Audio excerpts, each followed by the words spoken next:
You got it locked on Roadium Radio.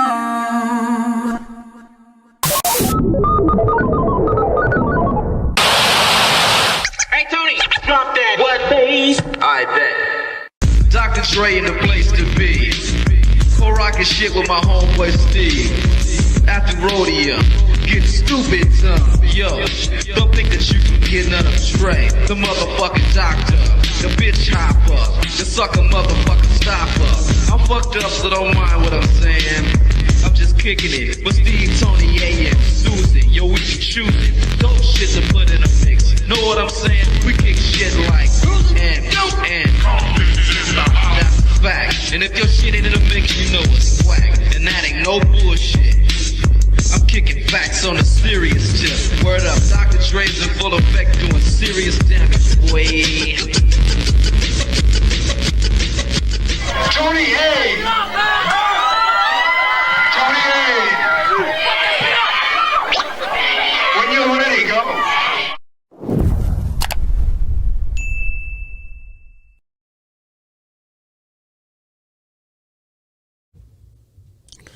Welcome back, everybody, to Roadium Radio, episode 144 on this Wednesday, St. Patrick's Day. Hopefully, you guys got some green, on so you guys don't get pinched. Maybe you got some green boxers, panties. Maybe you got a green booger hanging out your nose, so that way you don't get pinched. I got a green cup. Later on, I'll be drinking a green drink, celebrating St. Patrick's Day. I don't even know what it stands for, but most of you guys don't even know what Cinco de Mayo is anyway. So that we're even on that one. So with that being said, I've got a couple of announcements I want to make. Once again, if you want to submit your music, please submit your music with videos and a short bio to roadiumradio@gmail.com, and somebody via email will get back to you. Other than that, Freaky Tales on this Friday with a very special guest. So Freaky Tales on the Freaky Tales channel. Make sure you guys subscribe and tune in on there. We always have great conversations. We always average between 800 to 1,000 people live. And it's getting really, really good, and I enjoy it. Remember, it's every other Friday, not every Friday. And with that being said, once again, for those of you that are submitting your ads, we're eventually going to get to them. You can reach us at DOCUMIXERY/ads, DOCUMIXERY/ads, or you can just go to DOCUMIXERY.com.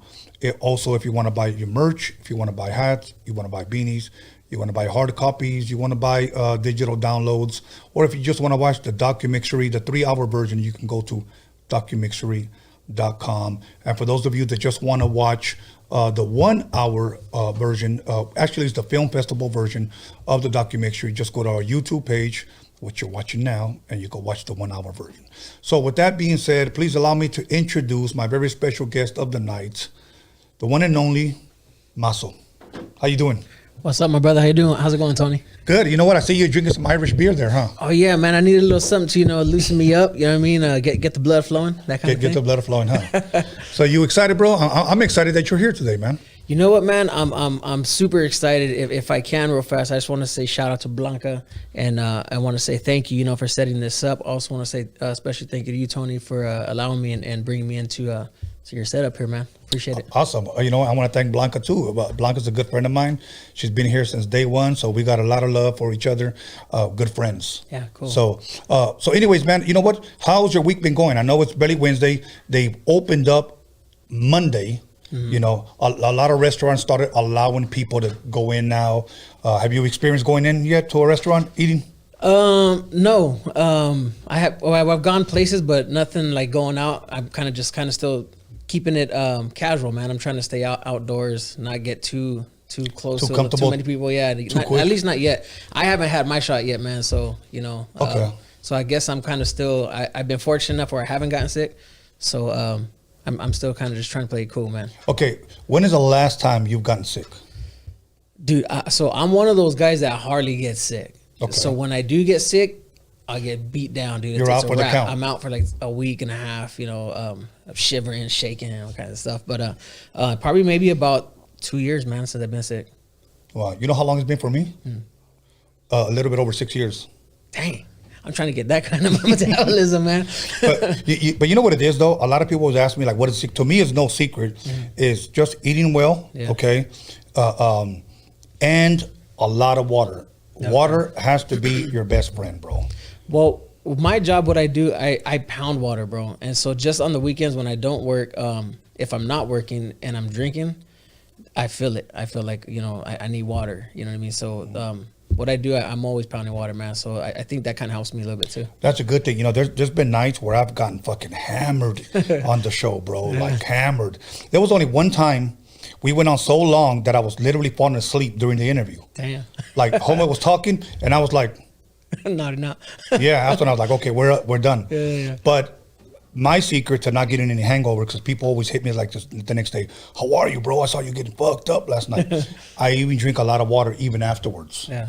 You know, of course, you go to the restroom a lot, but that's what the restroom's for. Yeah. So, but other than that, man, so the gym's opened back up, and I was very excited about that because I get to go back to my home gym and stay inside and work out. Before, you know, they had a tent and you had to share whatever. So that's cool. I'm real glad that now they're opening things back up. And I guess Biden's breaking everybody off with that stimulus. Break bread, man. I'm waiting for mine still. Oh, you haven't gotten yours yet, man? I still ain't got the first one yet, man. Okay, if anybody on the live chat has gotten your stimulus check, go ahead and put the money sign. Cha-ching, cha-ching, cha-ching. Yeah, because you're buying us something to drink. Yeah. So make sure you donate that Maso Foreelz a cash app. We're taking donations here, or you could, you know what? If you really got a stimulus check, drop some money on the live chat. Yeah. So yeah, prove to us that you got it. It's the kind of ballers are out there. Yeah, exactly. So now, other than that, you know what? I always like to ask a lot of weird questions to my guests because my whole thing is, in this platform, I like the audience to get to know you as a person first, and then the artist. Right. You know, when you go to radio stations, whether it be whatever state you live in, you know, like here, it'll be like the popular ones will be Power 106 and Katie. Many of the times, if they give you an interview, it'll probably be between 10 to 15 minutes. And it usually surrounds the questions of who produced your record, you know, when is it dropping, and when are you going to be performing next? That's pretty much predominantly the question. And after that, vámonos, you know, get the fuck out of here. That's pretty much. Here, I like to give people a platform to share their story, you know, and let people get to know you, because many times there'll be some people watching that may not even know your music, but if they like you, they'll support you. Yeah. Okay. You know? So I buy that. Yeah. So let me ask you this. Where originally did you grow up at? I grew up in Southeast Los Angeles, a little rock throw from here, man. City of, I'm a Goat Town person, so city of Artistry. Okay. So I grew up in Chivas, little city inside of the city. So Little Chivas. Yeah. So are you a Chivas soccer fan? Because of where I grew up, yeah, I am. Yeah, man. That'll work. And I don't have to ask you if you're a Lakers fan. I'm a Lakers fan, man. Kobe Bryant to the T, as you see, 24. So, Kobe Bryant right there. Nothing but love for LB. It's crazy, man, because I remember when he wasn't, right before he came to LA, I was a LeBron hater, man. I didn't like him at all. I think we all were. Yeah, no, I couldn't stand him because you always had the comparison, right? Yeah. And so when he came, it took, the first year they were kind of trash, so it kind of took a little bit for him to grow on me. But when I started to see like what he was doing with players, that kind of really like, hey man, this guy, So, and maybe he was doing that before, but we just never paid attention because we didn't like his ass. Yeah. Plain and simple. Yeah. There was a lot of memes, a lot of jokes of people saying pretty much, you know what, we don't want his ass here, send him back or whatever, But I will say that he grew on me too. Yeah. And we won a championship, so I'm glad. Yeah, I'm thankful for that. Yeah, so, we're good now. Yeah. So other than that, I don't know why somebody keeps blowing me up. But you know what? Why don't you share with the people your story, man? As far as like, how did this start for you as far as your career, man? As far as music. So music for me started when I was music's always been in my life. We grew up oldies, old school funk, all that was being played. I remember my mom showing me her 45s, man, music and stuff like that. So to me, that was my first introduction to like listening to music. She would sit us down and won't you take me to Funky Town? You know what I mean? And she was like grooving, man. And I was just be looking at her like, okay, mom, you know what I mean? But that was just what she brought to us. So for me, it started way back then. But as far as like putting my hands on it, wanting to get involved, I got in trouble, man, a long time ago. I ended up going to YA for a few years. And then in there, I fell in love with rap, obviously, but as a teen. But when I'd be in there, man, I'd be messing around with the fellas, you know what I mean? And, and they'd be rap battling, and I was just the dude who always held the beat, man. Just bebopping for the guys, and you get 10, 15 dudes in there rap battling, doing their thing.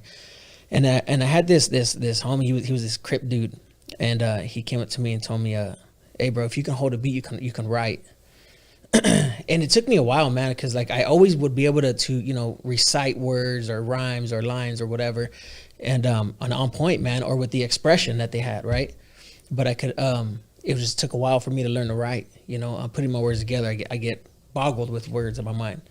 So that's kind of where it started for me, man. I was about 14, 15 years old. Okay. So pretty much you shared the type of music that your mom. So you obviously your mom raised you. Did you come from a big family? Very huge on my mom's side and my dad's side. Both sides are very, very big. Okay, a lot of brothers and sisters with you or no? There's 7 of us total. I got an older brother, older sister, and then I'm the third. And then there's 3 younger than me, 4 younger than me. Now, anybody else in the family do what you do? I got a cousin who he tries. You know what I mean? But I've heard him, and he does all right. And I kind of would just like listen to him at in those times, but never. He was like supposedly hooking up with like Cycle Realm and guys like that.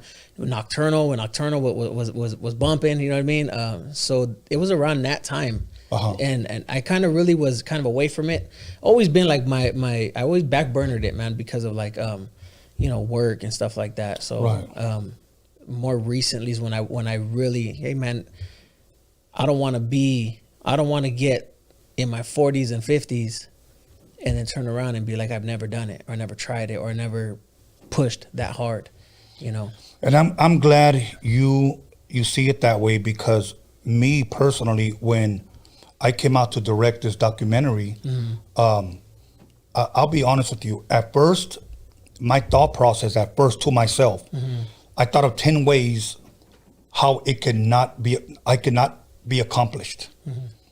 And then I remember years ago when I was a teenager, was when somebody could tell me, why not you? Why not you? You already told me 10 reasons why you can't do it. Give me one on why you can do it. Nice, yeah. And when as a teenager, I changed my thought process, but coming back into it in 2017, I thought to myself, like, you know what? I can do it. Now, keep in mind, I had no camera guy. I had no equipment. I didn't even have a budget. But I said, I can do this because I believed in myself, okay? And we did it. We did a 3-hour documentary. One of them is for free. You can watch it on our YouTube channel. But one thing that I will say is that I never gave up. I said to myself this: I don't want to be 70 years old, sitting in a fucking rocking chair, petting a cat, thinking to myself, you know what? I should have just took the chance. Yeah. Exactly. I should have just took the chance. And there's a lot of people probably doing that right now and saying, you know what? The only reason why I didn't take that chance because other people talk shit about me. Yeah. And they believed what other people said about them, that they couldn't do what they couldn't accomplish. My thing, not to try to be mean, but fuck what they say. Yeah, hell yeah. You do you win, and eventually those same people are gonna go around bragging that they know you. I want to piggyback off that, man. My friends always give me shit for that. They say, I want to piggyback. It just you're making me think of. So there's this individual. And I'm not gonna throw the name out there, but I'm savoring this individual's name for my day, and I'm 100% sure, man. I know, like when you're walking in the path that you feel you should be walking, there's a confidence that comes along with it, right? Or there's a shirt insurance inside. So this individual, one time, I my very first song I ever put out, I let this person hear it, aired it, and then he vented about it. And when he vented about it, he vented when there was like maybe about 1.5 thousand people watching or something, right? And he was like, you sound prefabricated. You sound like you need to grow more. You know, and of course, right? This is like my first, you know what I mean? But nobody knows that, right? But I remember when he said that, I remember there was just that split second, and it made me, what you said made me think of that. It made me think, dang, do I stop? Maybe I'm no good, right? Maybe I'm not meant for this, or maybe this isn't me. Maybe I shouldn't even stepped in this realm. And then just something just kicked in, man. Like, nah, bro. Like it just a flashback of everything I had went through, everything, you know, to that point when I tried but didn't really put that effort. That hey, man, when you make it, you're gonna show this guy, and you're gonna savor this moment, because this is gonna be your fuel. So that has always been my fuel. Like, I can't wait to show this motherfucker one day, dude. You know what I mean? And I'm gonna, man. You know, not in cockiness or arrogance, but just to show a doubter. Yeah. You know what I mean? Like, look, for you doubting me, this is what I've done. And yeah. I know that they're gonna be like, oh, I know that guy. Oh, I remember him from way back. You know. Yeah. So, you know, and I like your attitude, because you're using that as fuel. Yeah. To accomplish with your goals and your dreams, okay? Mm-hmm. When most people, believe it or not, because words are powerful, man. Mm-hmm. You could tell somebody, not because they really suck, but because you just want to tell them that. You suck, and that person could really believe you. And that those words can literally derail somebody's entire life. Oh, yeah. Because they'll believe it. Mm-hmm. Look, even if I listen to somebody's music and I didn't like it, you know what? It's always better for me to encourage them, not to lie to them, but to encourage them. Mm-hmm. Keep going. If this is your dream, keep going. Yeah. You know, maybe you're just not there yet. Yeah. But keep going. So, and I encourage you, and I encourage everybody watching who's just possibly barely starting off, and then maybe they're getting negative feedback. If this is your dream, keep going, make it work, prove all them doubters wrong. You know, because look, you got guys like Snoop, guys like Game, guys like Quick. You know, even Dr. Dre. Mm-hmm. At one point in their life, by the world standards, they were considered a nobody. Yeah, facts. You know, but now we look at them and people say, "I want to be like them." But at one point, there were nobodies. You know, we have to start from somewhere. So, and it's even like, you know, like a boxer or MMA fighter, right? They're never. They're good, but their first performance isn't the greatest. You know what I mean? Or maybe even the second one. Or matter of fact, maybe they've been in the ring 10 times and they still drop the ball at one point. Right. But the point is, you continue working at your craft, and it makes you better. You know what I mean? So yeah, anybody listening to what Tony said, and even what we're talking about, man, you got to use the negative as your fuel, or the people that are maybe intentionally shitting on you, or maybe just don't know how to give constructive criticism. You know what I mean? You know, let me share with you a story. I was 16 years old, and I was DJing at a nightclub. This was the 18 and over nightclub that my brother used to get me in, because he used to, not only was he a bouncer there, but he was also a DJ there. Mm-hmm. You know, like on Thursdays he would bounce, and on Fridays he was a DJ, and Saturday he was a bouncer again. And every once in a while he'll let me spin. Back in the day, that's what we called DJing, spinning. And I was trying to scratch back then when I was 16 years old. Yeah. I knew how to do it, but I wasn't that good. Yeah. And there was always one guy, man, I'm not lying to you. Nah. Every time I tried, he was heckling me. Yeah. And there was times where I thought to myself, man, you know, I'm going to spin Friday. I hope that guy doesn't show up. Because like in your mind, yeah, it was getting in my mind. So one day I said, I don't even care. You know, I don't care what he says. And my brother walks up to the DJ booth and he goes, fuck that dude. You know, and I was like, he goes, just keep going. Yeah. All right, cool. Well, a year and a half later, I was in my motherfucking prime. Okay. I still remember the day, and I still got my trophy. It was March 24th, 1988. Yeah. I entered a battle of the DJs. There were 10 guys there. K-Day was the judges there. Shit. Okay. That guy was there. I whooped everybody's ass that night, bro. was he? When I won my trophy and I'm walking out and I see him, you know what I said to him? What did he say? What did he do? He didn't say anything. He didn't say anything. Yeah. So I remember his ass. Hell yeah. I remember where he was from and what his name was, but I'm not going to throw his ass under the bus. You know who you are, sorry bastard. But proven wrong, bro. Yeah. You know, but yeah. Anyways, you know, growing up, man, did you play any instruments at all? I did, man. So part of what's crazy is that going back to when my buddy was telling me, you know, hey, man, if you could hold a beat, I was pretty on point, man. I ended up having a acoustic class in school. Okay. So I would do the acoustic guitar, Later on, I learned the bass, drums. So I'm dominantly drums is what I do know how to play, like very, very well. But yeah, acoustic guitar, and Don Sunday, that was his name. Don Sunday. Can you still get down right now on drums? Oh yeah, man, you got a drum set? No, I don't. But, no, don't ask me to play drums because I suck. But I would like for you to maybe to do a song with your own shit. You know what I'm man, saying? that'd be dope. I mean, I'm no Travis Barker, but you know what I mean. Right. But you know, but it's your shit. Yeah, it's my shit. But yeah, Don Sunday told me. So when he would have his class, man, he was kind of this older white gentleman, and we would go in and we couldn't do nothing, man. We couldn't do shit, and so just your basic whatever, your A's, your chords.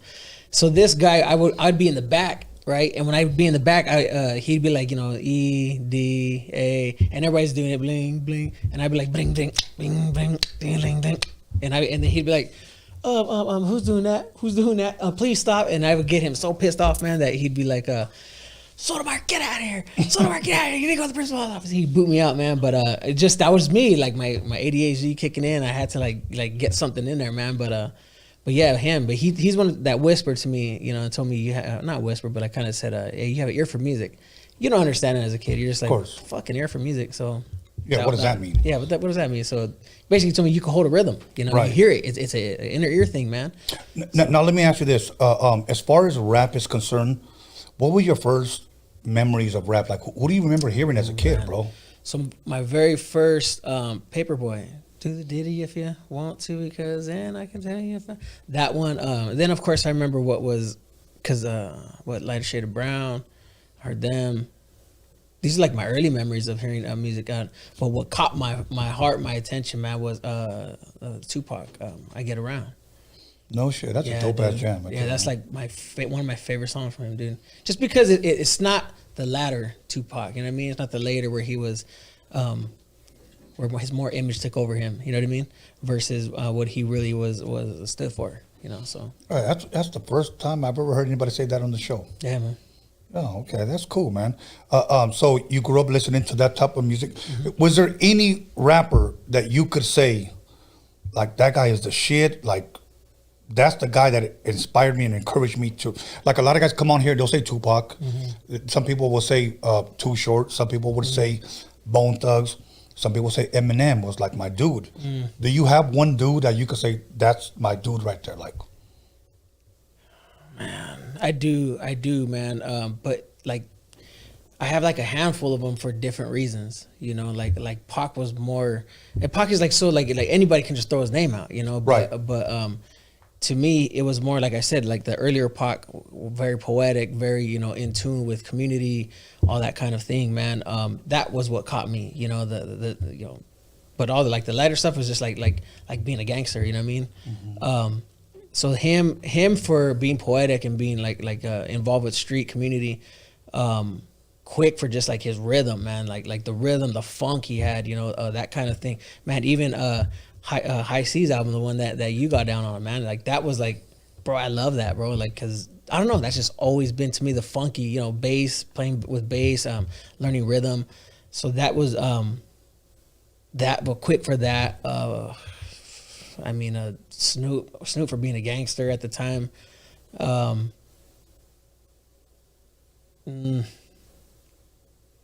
just gonna say overall Pac, man. okay. I know, I hate to be so cliche, generic, but I'm just a real West Coast type of dude, man. Warren G Funk, Nate Dogg, because of his singing, beautiful singing. Nobody ever sang like that guy. Yeah. So that kind of thing, man. Are you at all fans of East Coast rap? I am, but I grew up in the whole rivalry thing, so I kind of shied from them a little bit. But I do like some of the hits, but I think it's just two different bodies, I mean, I get it, hip hop on the East Coast, you know what I mean? Very heavy, where a lot of it kind of nurtured from. But I like Jay-Z, of course Biggie. He's that's like another like same Tupac. Right. I like Mobb Deep, even though Pac didn't like him. Like I like them. I like Nas. Nas was very lyrical. But I noticed that they were really lyrical over there. Like different. Yeah. So and over here was more hood, gangster. Right. So I I liked them. You know, growing up, the only hip hop we had was all East Coast. You know, my first memories of rap obviously was the fun stuff like, you know, Sugar Hill Gang, Rappers Delight. Yeah, okay. Rappers Delight. And then, and this is not in order, then we started hearing stuff like The Message by like Grandmaster Flash and the Furious Five, okay. you know, or I'm trying to remember that song. It wasn't Genius of Love, but it was Dr. Jekyll, Mr. Hyde. Like they had like fun rap. Then you had like Curtis Blow. Curtis Blow, yeah. Yeah, you know, so that was like fun rap. Yeah. Then you had, of course, Run DMC, the Fat Boys, Salt and Pepper. Damn, I remember the Fat Boys. Yeah, see, and to me, in my opinion, that's when hip hop was fun. Yeah. You know, it wasn't about like gang shit or violence Or just yet. or so much repetitive shit. Right, and nobody sounded the same. Okay, all 80s, and then we started hearing Ice-T coming in. Then we started hearing Toddy T. We started hearing Mixmaster Spade, and then we had the Wrecking Crew out here. Those are like the originators, man. Yeah, so I grew up pretty dominantly East Coast, like everybody my age. We all, because we had no choice. There wasn't that much rap here on the West Coast. Now, when NWA came out, it changed music completely. You know, and just out of the city of Torrance, you know, that's where they recorded their stuff. You had Eazy-E, the NWA album. You had the Above the Law album. You had the DOC album, Michelle A album, all in the Same Gang album. Like there was so much rich music coming out the West Coast that it just changed everything. Yeah. So I became a West Coast guy. Obviously, I live here, but I still loved East Coast. Yeah. You know, but you know what? Like I can't say. Of course, I'm gonna choose the West Coast first because that's where I'm from. I love our sound that we've created here, but I still love a lot of East Coast rap too. You know. Yeah. So, and there's a lot of guys out there that are not about that street shit. They're just about the music. Yeah. Well, you know, being a lot of those guys like that you're bringing up, man. Fat Boys, right? Like all those guys, even like KRS-One, right? Like, dude, I mean, some of these guys are just straight. Like you said, like KRS-One to me was like a lyrical assassin, bro. Of course, that's my favorite rapper. Assassin, bro. You know what I mean? Like, and I think because he doesn't make all the like super fly music, you know, that you're gonna dance to or whatever. But if you're a lyrical person or you love hip hop or whatever, and you gotta listen to like what's being spoken about, you know, in the lyrics. So, yeah, he's definitely dope, dude. My second favorite rapper, I have to put him up there together. Is Rakim. Okay. I love Rakim. So, and of course, and then we got the EPMDs, the Public Enemies, the Tribe Called Quest, you know, then eventually we got the Wu-Tangs, you know, a lot of fucking dope. Now think about everybody that I just mentioned, even from the West Coast, nobody sounded the same. Yeah. No one sounded the same, because if you did, you'd be considered a biter. Yeah. You know, you stole my shit. You know, today, sad to say, and I'm waiting for it to change, music sounds the same. All the same. I mean, I heard a dude the other day rap, and he showed me his demo, and literally he sounded like Cardi B. Oh, no, hell no. A dude, and I was like, are you going to twerk too? Yeah, you know? man, don't, please don't do that. But anyways, big dog, we're going to go ahead and press pause right there. We're going to take a 10-minute break. Right. Meanwhile, you can finish drinking your Irish beer, and I'm going to finish drinking out of my green cup because it's St. Patrick's Day, and I still don't know what it stands for. Maybe one of my guests will be able to help me. Do you know what St. Patrick's Day is? You got me, man. I ain't even tripping. As long as someone can tell me what Cinco de Mayo stands for, then maybe I'll be on the same page. There's probably some guy named Pat probably some guy Pat is a trick. I don't know. That's the only thing I could think of. But anyways, everybody, so episode 144, and I'm here with Maso. So make sure you call somebody, text somebody, slap the shit out of somebody, let them know that Maso's in the motherfucking building, and we'll be back in 10 minutes. Don't fuck around.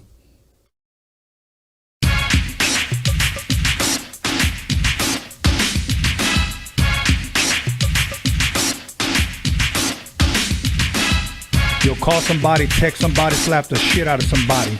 Let them know that Roadium Radio is live up in this biatch.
Call somebody, text somebody, slap the shit out of somebody. Let them know that Roadium Radio is live up in this biatch.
chillin' at the Roadium with my homeboy Steve.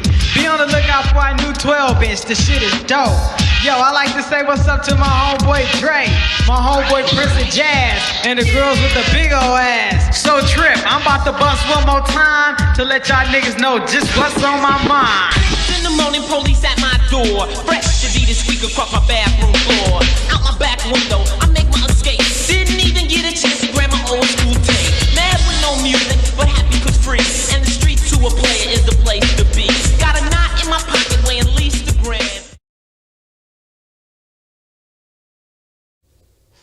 Welcome back, everybody, to episode 144. Next time, I'm going to need a better count, Alex.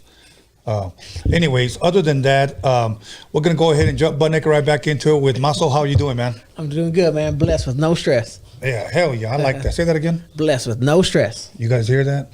Anyways, you know what? We were talking about, music as far as East Coast, West Coast music. Yeah. Now, let me ask you this. Around how old were you when you started to actually record? I don't care if it was in a karaoke machine or, if it was at your homie's house. Or around how old were you at that time? 17. Okay, so you know what?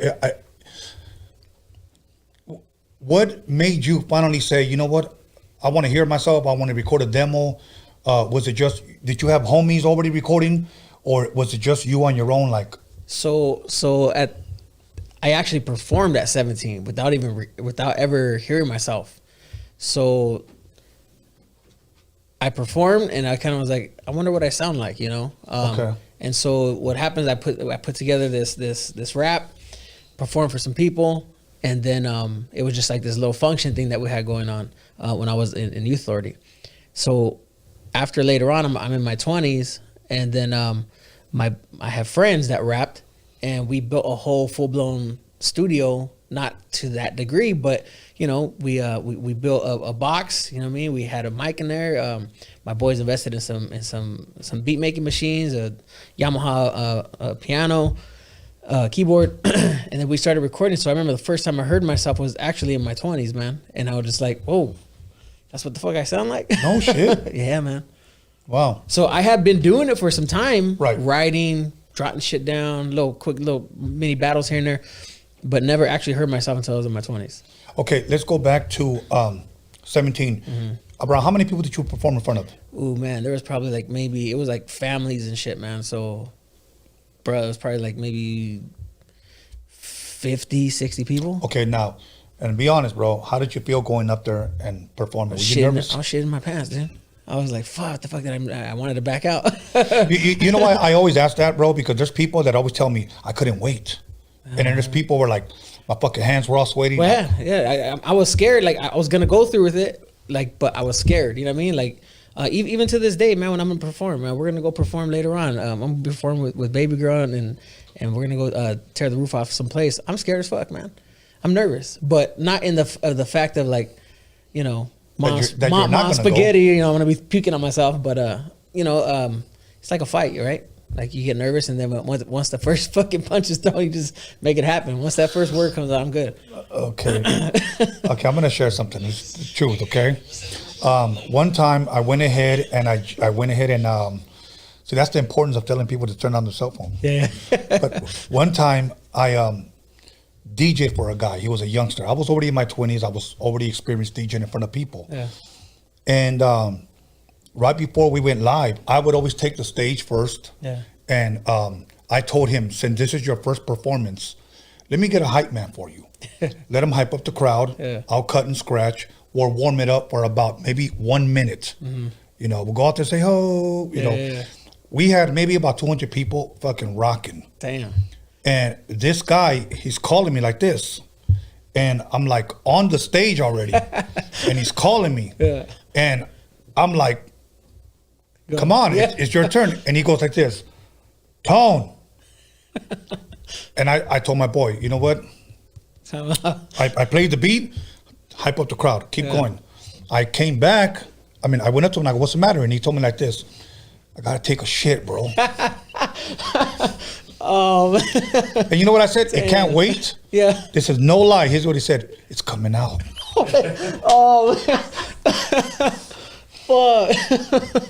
Emergency. Yeah, so there's different Oh my god. I guess how do you say ways to get nervous? Yeah, that's why you started laughing when I said it. I felt like, oh, I'm nervous. Yeah. Yeah, but yeah, it was like shit's coming out. Like, fuck. Well, what's crazy you say that is you look at even the big performers, right? And you see they're puking on the stage, but they keep going. You know what I mean? Right. I mean, God forbid you got a shit on the stage, but you know. You know what? I'm up thankful that in junior high school, now they call it middle school, but in junior high, I started DJing in front of kids, you know, well, kids my age.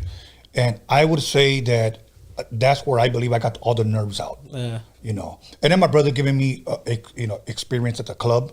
Because when I was in middle school and I would play pick up the needle on the turntable, always look at a DJ when he picks up the needle. Because most guys do this. Really? And they cannot control that motherfucker, you know. So yeah, dude. So there's a lot of guys. I mean, of course, people sweat, but guys are overly sweat. The motherfuckers are nervous, bro. You know what? For me, you know what actually drew me into like really falling in love with wanting to perform. Not like that. Like you don't see yourself on a big old stage right away, right? But you see, like, man, I think I got it, right? Like you realize that you have something. Is when we would be doing those battles. So I started battling. Like I had a lot of close friends. I'd be battling with the black dudes, man. And so they would. It's funny because the black dudes called me Spit 'em in our Spit 'em. He spits flows. He's one of another dude called me Mexican cuz, right? MC, right? Because it's just I was like the only Hispanic that was like rocking with them like that. Yeah. And that they kind of embraced.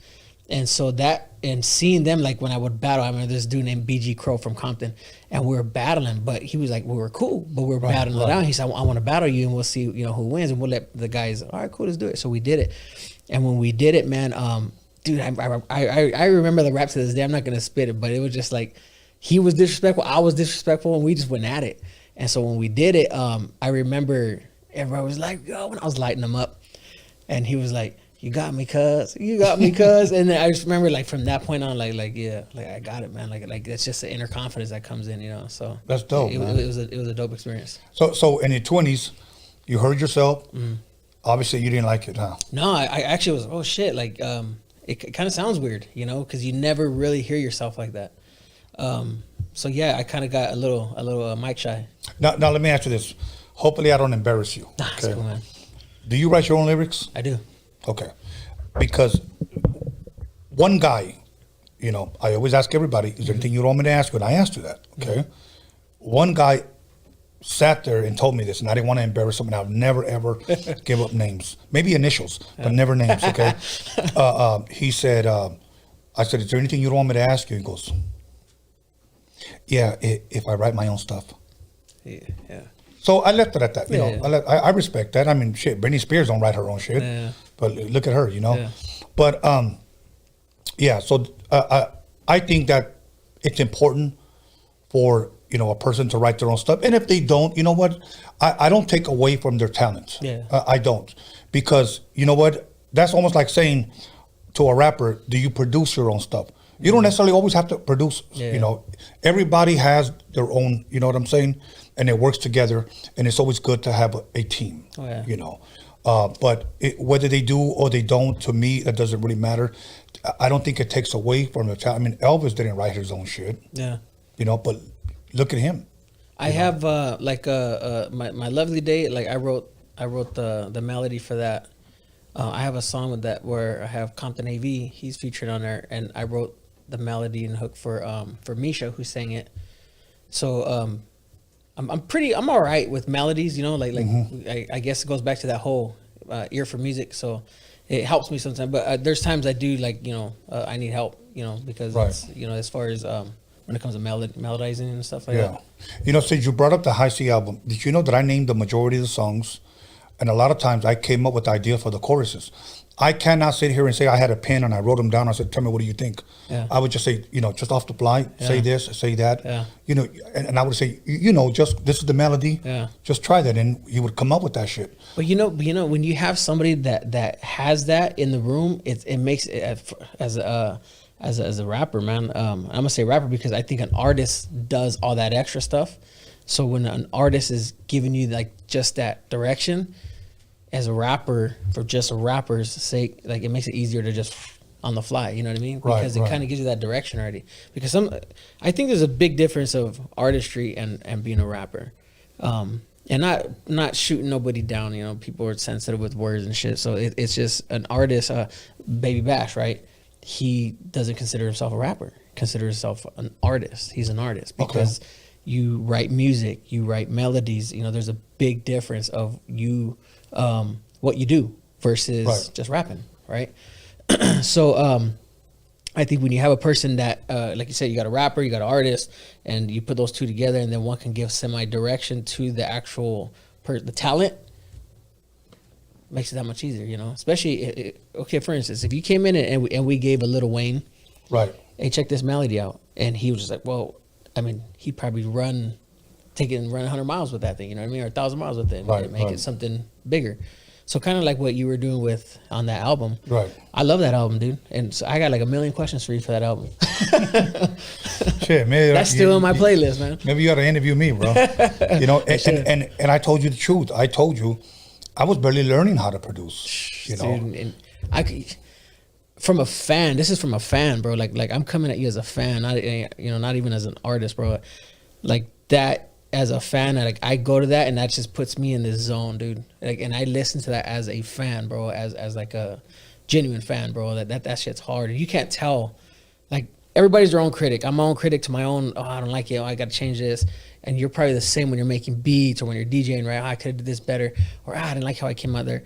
And that's okay. But to you, you felt like, man, I could have taken it to another level. But to someone like a fan like me. Bro, that's just hard, bro. Thank you, man. That's just hard. You know, one thing I want fans to listen to, and I want you to think about this next time you put together an EP or an album or whatever you're going to release. Think about this, that growing up, whether I was bumping the Fat Boys, Run DMC, whether I was bumping Public Enemy, Boogie Down Productions, you know, Eric B. and Rakim, whether it was NWA, whether it was Michelle, whether it was the DOC, whether it was Above the Law, whether it was Mixed Master Spade or Toddy T. Yeah. When they released an album, it was rare that we ever hit skip. I want you to think about that for a second. It was rare that we ever hit skip. Today, I think people, And what's crazy is that's what they tell you now. Nobody wants to hear a project no more. Put singles out, put singles out, put singles out. And so I'm working on my first EP, and I'm saying that because I was like, I put out nothing but singles. And then I was like, I just want to give a small portion. And it's crazy that you're saying that because in my there's this guy named Riff Raff who I kind of mingle with a little bit, and he kind of messes with some of my music. And this guy was saying, he says, hey dog, he says, you haven't put no bunk shit out yet. And I maybe that's his opinion. Right. You know, to other people, I'm sure not everybody has their own flavor.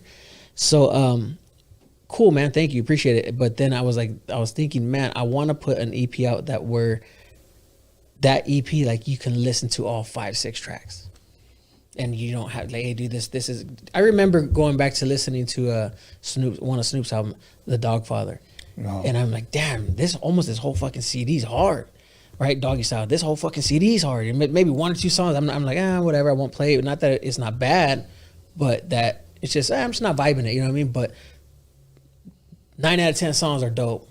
11 out of 12 songs are dope. You know what I mean? That whole album's the shit, you know. The Last Meal, that was the shit, you know what I mean? Right. So it's like stuff like that, man, that when you say that, like, man, I'm going to take that into consideration, man, because that's what I want when people hear whatever type of project I put out. Yeah, you know what? And always have this mentality, bro. I was talking to a dude the other day, and he played me his whole album. He did an entire album, 12 songs. And I told him this, I'm going to be 100 with you. And I said, don't put it out. And he said, why not? And I said, this is not your best stuff, bro. And here's what he said, okay? Yeah, but for the money that I had to spend, you know, I bought like beats, like 3 or 4 for like $50. He goes, so he was pretty much just nickel and diming it.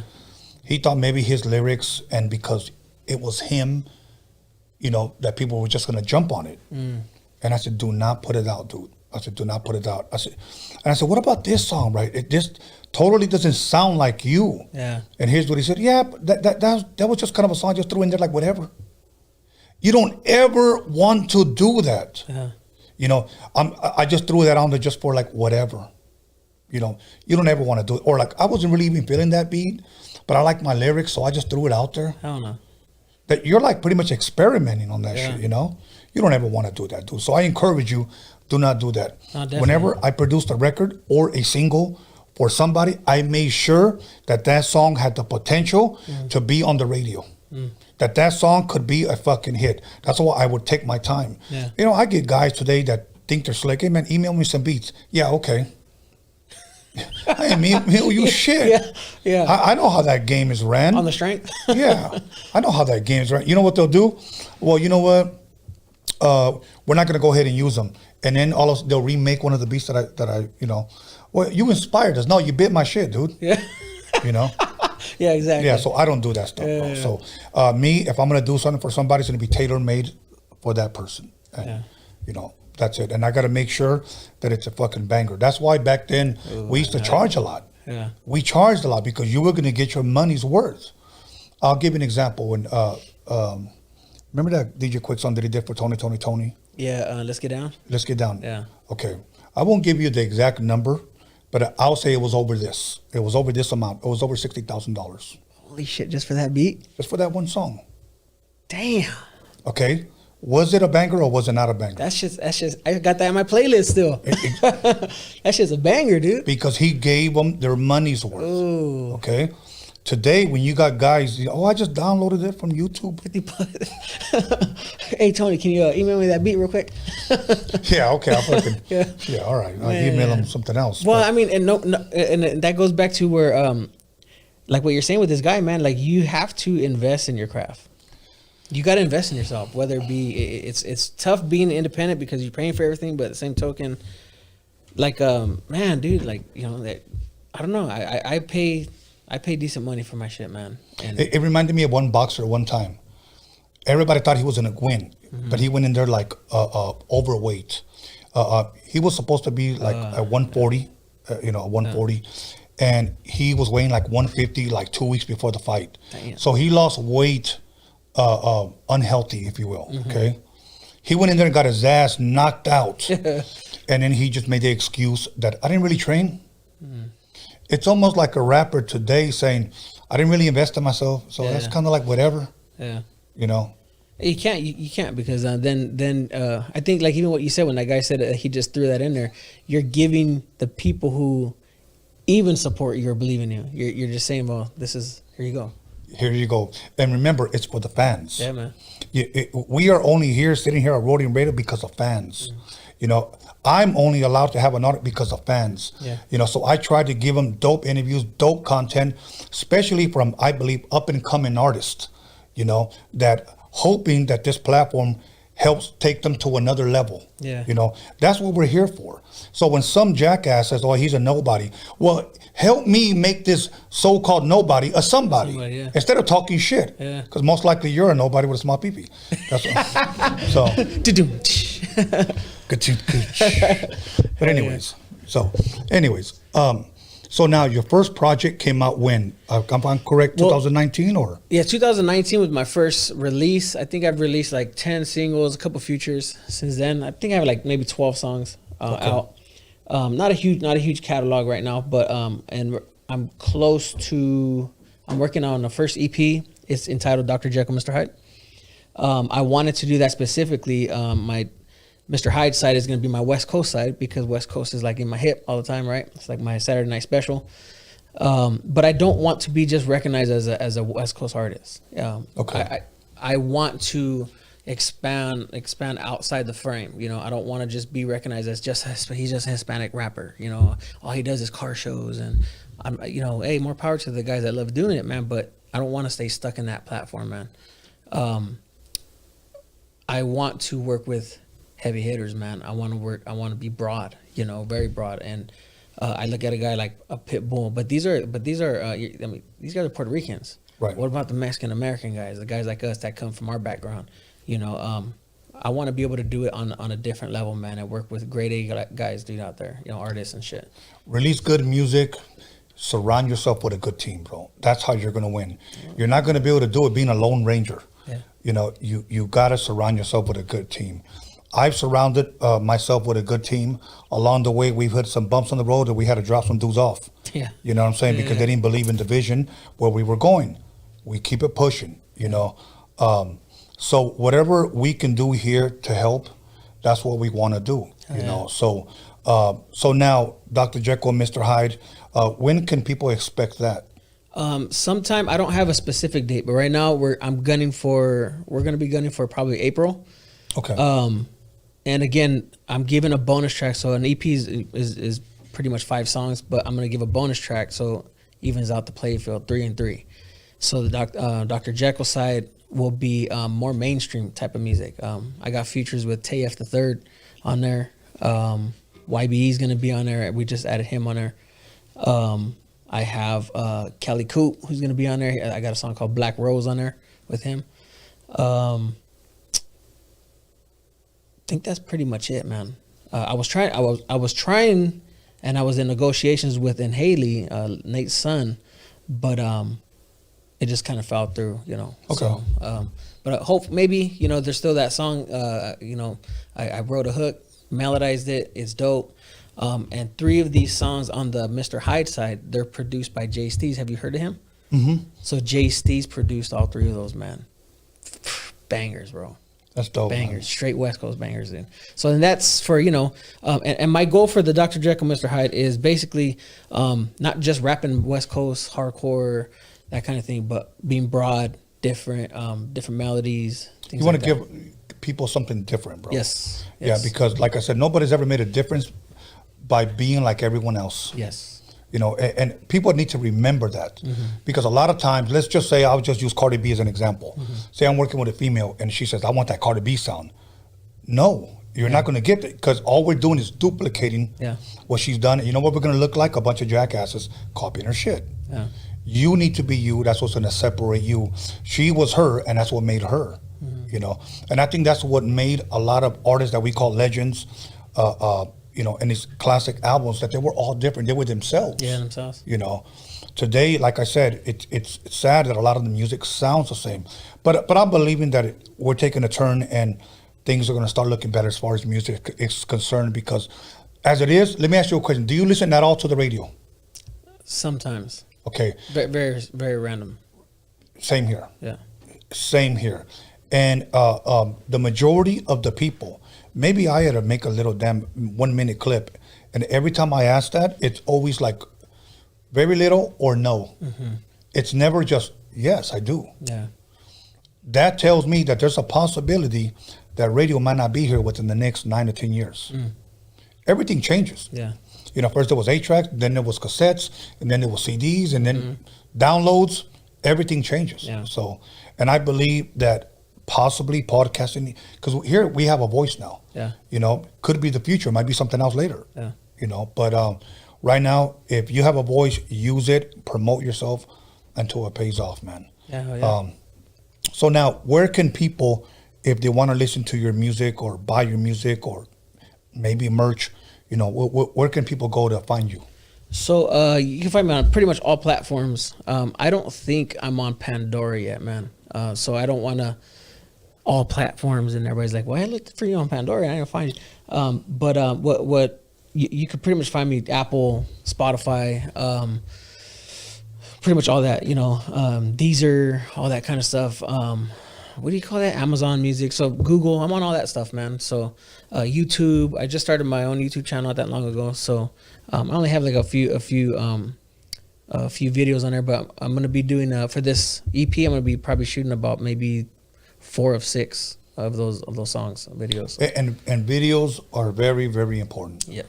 Very, very important. And again, and I've shared it before, that there was times that I may not like the song, but the video won me over. You know, Yeah. So everything helps. There's been times that I even saw the video and I hated the song even more. Yeah. Okay, but I saw the person perform live and they won me over. You know, so there's different ways. You know, even if you go perform tonight and say there's 500 people there, say you go there and there's maybe 20 people there, perform the same way you would in front of those 500 people. You know, Beanie said it reminds me of the Pac interview when he says that he has Janet Jackson out, And then she went to his show, and there was like 20 people there. He's like, but then the next week it was like a jam-packed show, and he was like, dude, why couldn't she be here for this one? You know, like, so yeah, man, that definitely. So I plan on, let's fuck this shit up. Yeah, let's do it, because you, once again, and I always tell everybody this: you don't know who's going to be out there watching you. Yeah. You know, can you imagine somebody is watching his interview? Okay, he's going to be over here. Let me go check him out. And you go over there and give a shit show. You know, I liked your interview, but I didn't like your performance. Yeah. Or I didn't like your interview, but I love your performance. Well, I only gave it because, you know, there was 20 people here. Yeah. You know what? It doesn't matter. Go out there and give it all you got, bro. Yeah. Now, let me ask you this. If you had a bucket list of any rappers to work with, alive, you know, or deceased, give me 3. I'm just gonna go with alive because I'm gonna throw Pac in there and things like that. So I'm just gonna go with alive. Okay. So, alive, Ice Cube, Warren G, and Quick. Right off the top, those 3. Sorry, I'm like West Coast biased, but just because of Cube is just on a different level, man. Now, ever since he like left. Not that he left rap, but you know, he went to do more producing, and he came back, and then when he dropped an album, like his lyrical is just off the charts, man. And just to like pick his brain, you know, and see like what would come out of something like that. Quick because of just the talent, man, and you know, forget it, dude. And then Warren G also because just the producers, and all of them. I mean, look what Cube. He's responsible for the whole NWA thing, man. Yeah. You know, so it's these guys are on a different level, man. So if I can pick 3 from these, I would like to work with Jay-Z. Who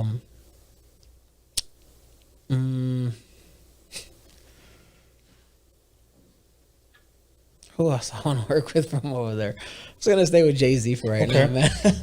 Last question, or maybe two more.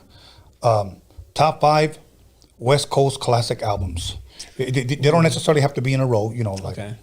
I like Shorty the Pimp. That's super old. Doggy Style. Chronic, man. Not Rhythmalism. I'm gonna go with Born and Raised in Compton. And my last one would be. I'm gonna go with. I'm gonna go with Above the Law, man. I like Above the Law. Okay, now you notice that pretty much everything that you mentioned was all 90s? Yeah. You don't have not one within the last 10 years? Dude, I mean, you know, like okay, like I like all those. I like the Eminems and all that. Like people are like, what about Eminem? I'm sure people are out there like thinking like, dude, he's dope. You know, he's dope. Of course, you can't take that from him, and I'm not knocking that, but it's just to me, that was dope, fire music, and like what you said, man, it didn't all sound the same. It all had its own entity, man. That's dope. Huh? That's dope. Okay. Other than that, is there anything I didn't ask you? Anything that you want to bring up or anything you want to promote? Well, I'm going to be, I do want to promote my EP, the Dr. Jekyll, Mr. Hyde. That's going to be dropping sometime in April. You will be seeing a lot of videos coming out of that, maybe some performances and all that. I am working very, very close with Blanca Sky Presents. You be on the lookout for us. All right. Okay. Shout outs. Blanca, Chino Mike, No More Locked Doors, Big Cheese, homie, Micheladas Antojitos. What's up, man? Big Rick. Also want to give a shout out, Lions Breed Entertainment and Alpha Nest Clothing. What's up, Carlos? The whole squad with Sky Presents. You know what it is. What about Baby Girl, man? Baby Girl's on the squad. Baby Girl, what's up, Baby Girl? You know what's up. She's the heavy hitter. She's like she's like leading the league right now in RBIs and everything. Hell yeah. You know who just walked in, bro? Who just walked in? Burst Rock. Burst Rock. What up, Burst Rock? Yeah, he's in the building. So we're gonna go ahead and take a 10-minute break, and we'll be back in about 10 minutes. So make sure you guys go warm up your cup of noodles, get yourself a Modelo. Sit your lady on your lap, and make sure you call somebody, text somebody, and let them know that Maso is in the motherfucking building, and we'll be back 10 minutes.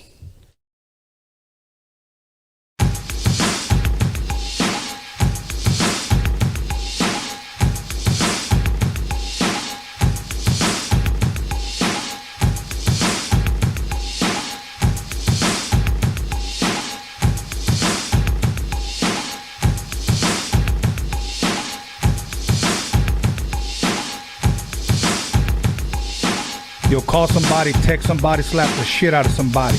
Let them know that Roadium Radio is live up in this biatch.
You'll call somebody, text somebody, slap the shit out of somebody.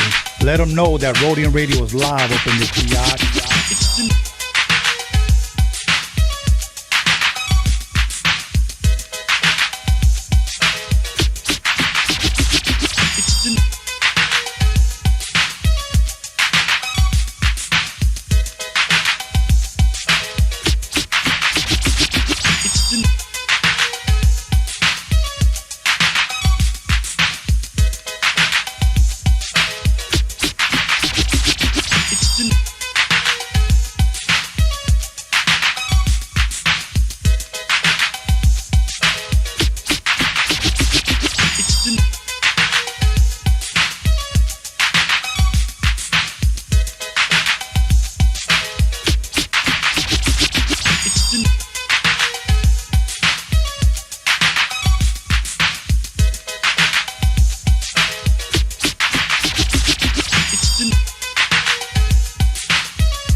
Call somebody, text somebody, slap the shit out of somebody. Let them know that Roadium Radio is live up in this biatch.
Tony A, chillin' at the Roadium with my homeboy Steve.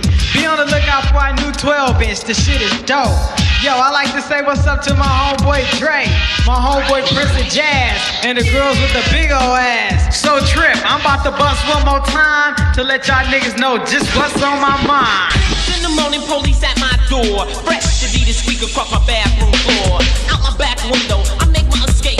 Didn't even get a chance to grab my old school tape. Mad with no music, but happy cause free. And the street to a player is the place to be. Got a knot in my pocket weighing at least a grand. Y'all heard, take it from the top.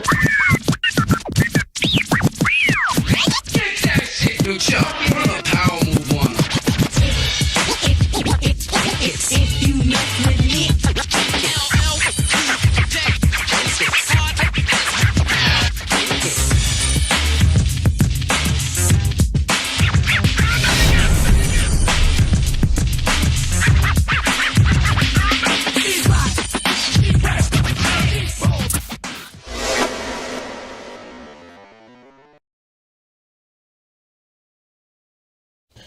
Welcome back, everybody, to Roadium Radio episode 144. I almost said 154. I don't know what the fuck I was thinking. But 144. And I'm going to start drinking just a little bit right now because it's St. Patrick's Day. I don't know what St. Patrick's Day is, but I'm going to ask my special guest. So without further ado, please allow me to introduce Burst Rock. Yo, yo, yo, what's up, mi gente? How you guys doing out there? Tony, what's cracking? Good, brother. You know what? I got Guinness today because I went to Bevmo and I said, you guys have any green beer? Because I've gone to bars where on St. Patrick's Day they have green beer. Okay. And I tried it just to fucking try it. But they said, oh, try Guinness, that's popular. And I knew Guinness was Irish beer. That's a dark beer, isn't it? Yes. Okay. It's a dark beer. But you know what I wanted to ask you? Do you know what St. Patrick's, do you know the history of it? I just know there's a whole lot of drinking on St. Patrick's Day. That's all I know, and that's all I want to know. Maybe I don't know the history. Maybe there's a leprechaun at the end of the rainbow or something. I don't know. Pot of gold. Exactly. Either that or it's about the movie The Leprechaun. I'm not something sure. like that. Yeah. We'll just go with that. And I don't want to disrespect anybody. Like, hey, man, that's fucked up. I'm half Irish. Yeah, no, not at all. No, as a matter of fact, educate us. Don't belittle us. Yeah. So, exactly. Other than that, you have a Modelo. I have a Modelo. Now, do you have anything green on? Because you don't want to get pinched, bro. My chonies. Okay, chonies. Yeah. Yeah. I think my vieja dressed me today, so I don't know. Hopefully she put the right ones on.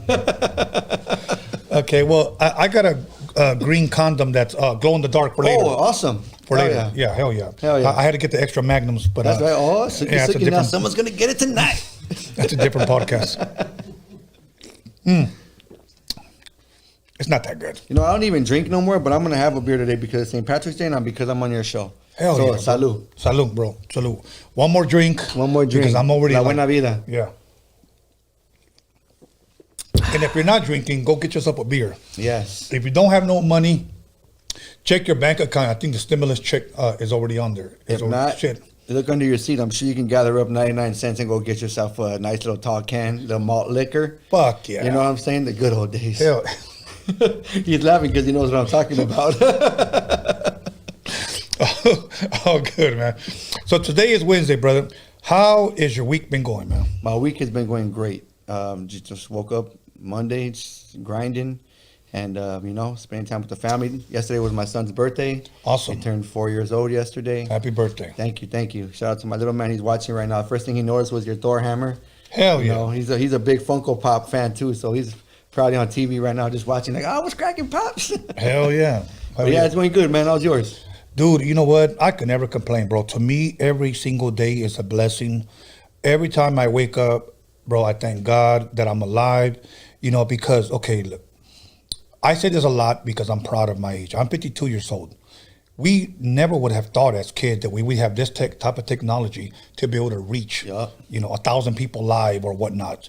Where we can talk and we can enter their homes, and it's pretty much like having your own TV station. Yeah. You know what I'm saying? And we could entertain them with our stories. So to me, have been able to see this and still be a part of it, and still, it's just a blessing, man, because I'm sure like you, we've had homies that maybe died in the 20s, the teenager, and never saw this. Yeah, for you sure. know? I mean, as kids, we never would have thought we would have these Nope. We had Star Trek pagers. looking shit. We had pagers. Pagers, that was it. And we weren't even doctors. Yeah, nope. So brain surgeons. I was a doctor, some type of doctor. Like I was A chemist. I was Doogie Howser at one point. Okay, yeah, exactly. But you know what? Like I said, I could never complain, man. I'll tell you what I do look forward to every single day. When I get up, have a nice breakfast. I try to cut down on coffee because I like a lot of creamer in my coffee, Yes, I know. You know which creamer I just bought the other day and it tastes so damn good? What's that one, that Cinnamon Toast Crunch? Oh, I haven't had that. It's pretty good. Yeah, I just try like it. pour it in and pour my coffee, stir that motherfucker, have like some chilaquiles or whatever in the morning. But I look forward to going to the gym, so I'm going to start changing my eating habits once again because right now, what do I say? Summer bodies are made in the winter. Yeah. Summer bodies are made in the winter. And at my age, believe it or not, bro, it feels good to take off your shirt. And not having chichis hanging. What about the panza though? You gotta have the bigger the panza, the better the chanza. Yeah, exactly. You know? This one girl, I think it was, I forgot where in the fuck I heard her say that. She goes, "Once I lose this panza, you have no chanza." So you might as well just hit right now. That's right. But yeah, man, like I said, I'm never one to complain. I'm thankful for everything. Now, you know what? Let me ask you this before we get into your story, because I really want your story to be heard. A lot of people don't know or may not know, or maybe watching you or heard your name possibly for the first time. Yeah. That you're a pop blocker. Yes, I am. Okay. And the taco business that you have. Yeah. And the clothing line business Yes. that you also are a part of, or that is yours. Before we get into all that, I always like to ask people, because it always interests me, what is it that they like to watch whenever they have free time? Like, what do you spend time on? For me, whenever it's football season, it's fucking football, bro. Whether it's college or pro. When it's basketball, basketball. When it's baseball, not so much. Whenever there's a great boxing match, then I'll watch it. Because I'm more of an 80s, 90s boxing fan than I am this new shit today. Okay. What do you like to watch, man, on the... Honestly, I don't really watch a lot of TV. And if I do, it would probably be like documentaries. Same. I like good documentaries. My girl, she watches a gang of different shows, so I'll catch myself watching it sometimes. Like, she started watching that Cobra Kai show, and I was making fun of her about it. I was laughing. I was like, "Why are you watching that corny ass show?" And then I sat down for like 10 minutes, and I actually got into it. So I started watching it. So I mean, I don't really know too many shows, but I do watch documentaries when I get a chance to. Yeah. Did you watch the one about the Cecil Hotel, about that? Yeah, I watched that too. I watched that because, like I said, she was watching it, and I just happened to sit down and watch it. Other than that, I try to do something with my time. I can't just sit around and not do nothing. I always got to figure out something to do, I mean, and me, like, not, how can I say, like, not understanding at the moment that I can get inspired by something that I'm watching. Yes. You know what I mean? So there's like so much knowledge out there from watching those type of shows. I just don't sit around and watch them too much, or I just like to watch movies. Yeah. I really do like watching movies though. You know which one I've been watching? I probably watch it like once a month. I'm not going to lie. Only because there's something about Philadelphia. I love Philadelphia. Of course, I love New York. I've been to Jersey, and I traveled a lot. But Philadelphia, for some reason, I guess ever since I was a kid, my, being raised watching Rocky, Oh yeah, those are great movies. Yeah, great movie. You know, watching him, an underdog, you know, rise up, run the steps. Yeah. First time I ever went to Philly, I told the guy to pick me up, we got to go to the Rocky Steps. I didn't go to my hotel, radio station, nothing. We went to the Rocky Steps, okay? That was 1991. Ever since then, I've been going back. So I watched the last Rocky, the movie called Rocky Balboa. Yeah. Because I guess he has an exhibition fight and whatever. But he's an old guy that's training. It's a good movie, though. Yes, it's a bro. good movie. It's a good movie, and because to me, I want people that are getting older never to let themselves go. We ought to be getting better as we get older. Yes, for sure. You know, I mean, I know you're no longer in your 20s, but I guarantee you could still pop like there's no tomorrow. I might lose my breath a little bit faster, but I mean, I still got it. Someone calls me out, get ready for a battle, because I'm going to go as hard, and I got this one good move, and I'm going to use it. You know what I'm saying? After that, I know I might tap out, but I still got it in me. Right. You know? So last night, I watched, Rocky, and I like the speeches, especially the one that he gave to his son, you know, shit like that, because if there's anybody that we ought to encourage and motivate, has to be our children. Yeah. You know, so I encourage everybody to do the same, especially when it comes to their children, encouraging them, motivate them to do good. Because there's many parents that, you know, I talk to all the time, and they tell me, "Oh, my son's getting out. He did 5 years," and I'll be honest with you, I hate to hear those stories. So though they're real stories, Yeah, for sure. I just, you know, I hurt because I feel for people. Yeah. You know, so, but yeah, that's a good movie that I like to watch every so often.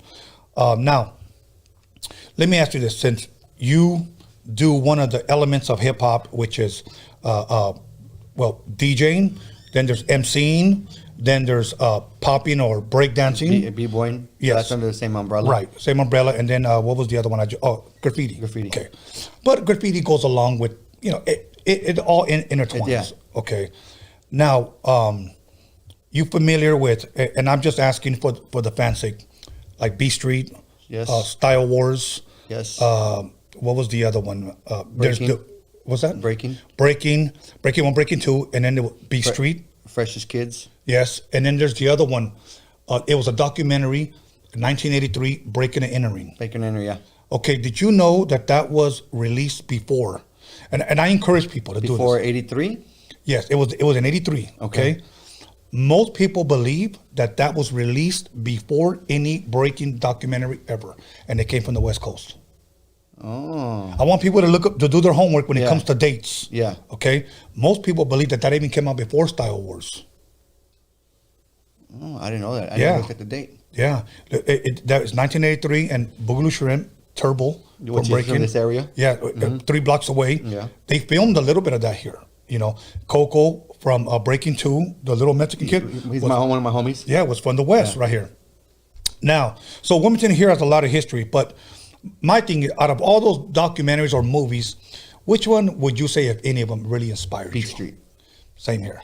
B Street. And it was that battle at the Roxy. That's right. The battle at the Roxy, just the way they stance and the way they B Street, boom, and they all get together. It reminded me of like, for me in the 90s, I was in the party crew scene, right? So I would, you know, we would go battle other crews, and like we would try to mimic that scene a lot with the other crews. So we'd walk in and we'd be deep, you know, a bunch of B-boys, poppers, and I was really the only popper, me and one other homie, and it was other B-boys, you know.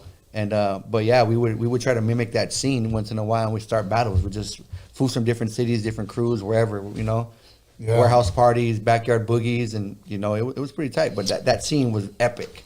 Epic, man. And I'll tell you another one that was epic for me, and I'm trying to remember the little black kid's name. The movie was pretty much surrounded around him. His brother that was a DJ. You're talking about Mo. Okay. Is it Mo? Yeah, it's Mo. I think and his brother was a DJ. Yeah, remember? His brother DJ. He was doing the beat. Yeah. Now put it all together and make it complete.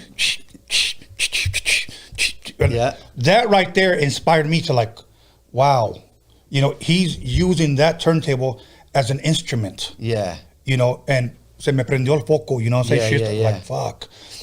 I used to break dance. I was sorry, you know, but I was taught how to pop by Boogaloo Shrimp. Okay. And believe it or not, that's how I got my first job. And he actually has a tie to everything here. He taught me how to pop one summer. I was 11 years old. I go to the swamp and I start popping in front of a record stand. And that Japanese man's named Steve Yano, and he calls me. And he says, hey, can you carry one of these record crates? And I was like, yeah. So I picked it up. You want a job? And I was like, Yeah, sure. Okay. He goes, show me a couple of more moves. So I was doing, Boogaloo Shrimps moves, and he goes, you're hired. I worked with him for about 3 years. I got, he moved swap meets, so I couldn't go with them. I was 13. I didn't get reacquainted with them till I was late when I was 18 years old, 1987. And that's how I met Dre, Easy, Cuban, all through him. I never would have met him if I probably would have never have started popping. What was the guy's name? Steve Yano, from the Roadium. From the Roadium. Okay, I don't know that guy. I'm just thinking of the guy from the Compton swap meet. Oh, that's Kirk. That's Kirk. Yeah, Yes. Kirk but it was his dad. Yes. And originally it was his dad, because I remember I bought my first tape off of them for Easter. My mom bought me. It was a Dr. Dre's The Chronic. Okay. Off of them for Easter. Okay. But that's why I thought it was. I was like, man, is it the same guy? All right. Cool. Yeah, it was Japanese. I believe they were Korean, but that's how I met that guy Steve. Oh, that's tight. Yeah, and so, and I always give credit where credit is due, because this doesn't hurt me to give people their credit. And everybody that I met came through that man. Everyone that I met. So in 2017, I pretty much came out of retirement and I directed a documentary, and we started this as a platform to advertise, and then it took a life of its own. So, and then I pretty much emulated what he did at the Swap Meet. He helped a lot of independent artists sell their records at his stand. People that didn't have record deals, people that couldn't get airplay, he would play their music there live. He would invite DJs to come and cut and scratch those records. Okay. And if your record sold, guess what? We'll put your record on a mixtape, and then we'll have you come and bust out like an 8-bar or 16-bar rap. That's tight. Yeah. So I said, let me go ahead and do what he did here and give independent artists a voice. Yeah. So that's what we Give do. him a here. platform. That's awesome. Yeah. So, yeah. Who would you say, if anybody? I know you said B Street inspired you. Was there a certain individual that inspired you to start pop locking? I would have to give it to my cousin Joe. He's actually my cousin by marriage. He married one of my cousins, and he's actually from up north. He's the one that first showed me how to pop. Like, I seen him do like the clown laugh, and he was just messing around one day in the backyard right here in Long Beach, just messing around. And I was like, oh, I want to do that. So what was the first move that he taught you? Do you remember? The clown laugh, the ha ha ha ha, bring it down, and the old lady with the walker, like your back hurts, like the tricks, Right. acting, like a storytelling. Right. So those are like the first moves he taught me, and then from there I kind of took it upon myself, and I started learning on my own. Never took a dance class, never learned really from anybody else. It's just all my own style, and I just call it a LA Chicano style. Like I'm Mexican. You know what I mean? And, I'm a Mexican American, and my style is, speaks for itself, Yeah, yeah. And around what year was that he started teaching you, would you say? Early 90s, 90s, but I didn't take it serious till about 94, 95. It's when I really took it serious. Mm-hmm. But yeah, early 90s, I'd say like 91, 92. Now, he's probably not listening, but did you ever get better than him? I'm not going to say, sometimes the teacher becomes the student becomes the master, but I'm sure we can go a couple rounds. I don't know if he can still hang with me, but yeah, I'm sure we can go a couple rounds. You know what was so dope about when I was 11, 12, 13 years old, and I got to see a lot of poppers, out here in the harbor area, was that I got to see popping before the arm wave. There was no arm wave just yet. That came out maybe when I was 13 years old. Okay. I got introduced to pop when I was about 11. But when I got to see popping was a guy from, the arm wave was a guy named Fish from Ghost Town right here on the east side of Wilmington. And he was the first guy that did the arm wave, and he just fucking blew everybody's mind, bro. And then it was funny because around here, nobody wanted to do that move because he was the first one that did it. Everybody was like, no, you can't do that. That's his move. It would be like if you come up with your own move. Yeah. And then I'm like, I'm going to do Burst Rock's move. Man, that's his fucking move. You're a biter. You're a biter. You're a biter. Straight up. Yeah. So, but that arm wave literally spread like wildfire. The only wave that we had back was a stomach wave, Yeah. But again, I was like 11 years old, and dudes looking like Chippendales fucking doing their stomach. Now, you're talking about the stomach wave or the one where they do like the worm on the floor? No, that's the kick worm. Oh, no. the kick worm. Okay, yeah. And I got to see popping before breaking ever came in. But when breaking came in, it spread like wildfire. Oh, yeah. Like fucking wildfire. And I'll tell you what, if you were a dope breaker or a dope popper, your ass was getting laid back then like there was no tomorrow. No comment. Yeah, we'll just leave it at that. Yeah, but that shit was dope. Especially, like I said, if you were really, really good, because there were dudes that were like fire, dope. Yeah. And then there were mediocre dudes. Yeah. These guys were shit. It's almost like DJs. Back then, there were the guys that were fucking amazing. And then you had, the mediocre guys. Yeah. Now it's just like everybody's something. Yeah, everybody's something. But now, you decided to take it serious. Here's the question that I want to throw at you. What were some of your favorite popping songs that you used to love to pop to? Freakazoid, that's which is my son's favorite song right now too. Planet Rock, Jam on It, African Bambaataa. There's West Coast Pop Lock, a lot of funk. The Gap Band, Zapp and Roger, a lot of those, all the early 70s, early 80s music. Run DMC. I used to love listening to Run DMC, Fat Boys. Yeah. And then when the 90s hit, of course, like a lot of the house music, when the house was pretty much controlling everything as far as the dancing, so. But for sure, old school, bro. Old school and funk. Okay. Old school and funk. Michael Chambers, Boogaloo Shrimps, favorite song when we used to walk around the streets and we had a boombox was a group called Yellow Magic Orchestra, and the song was called Computer Games.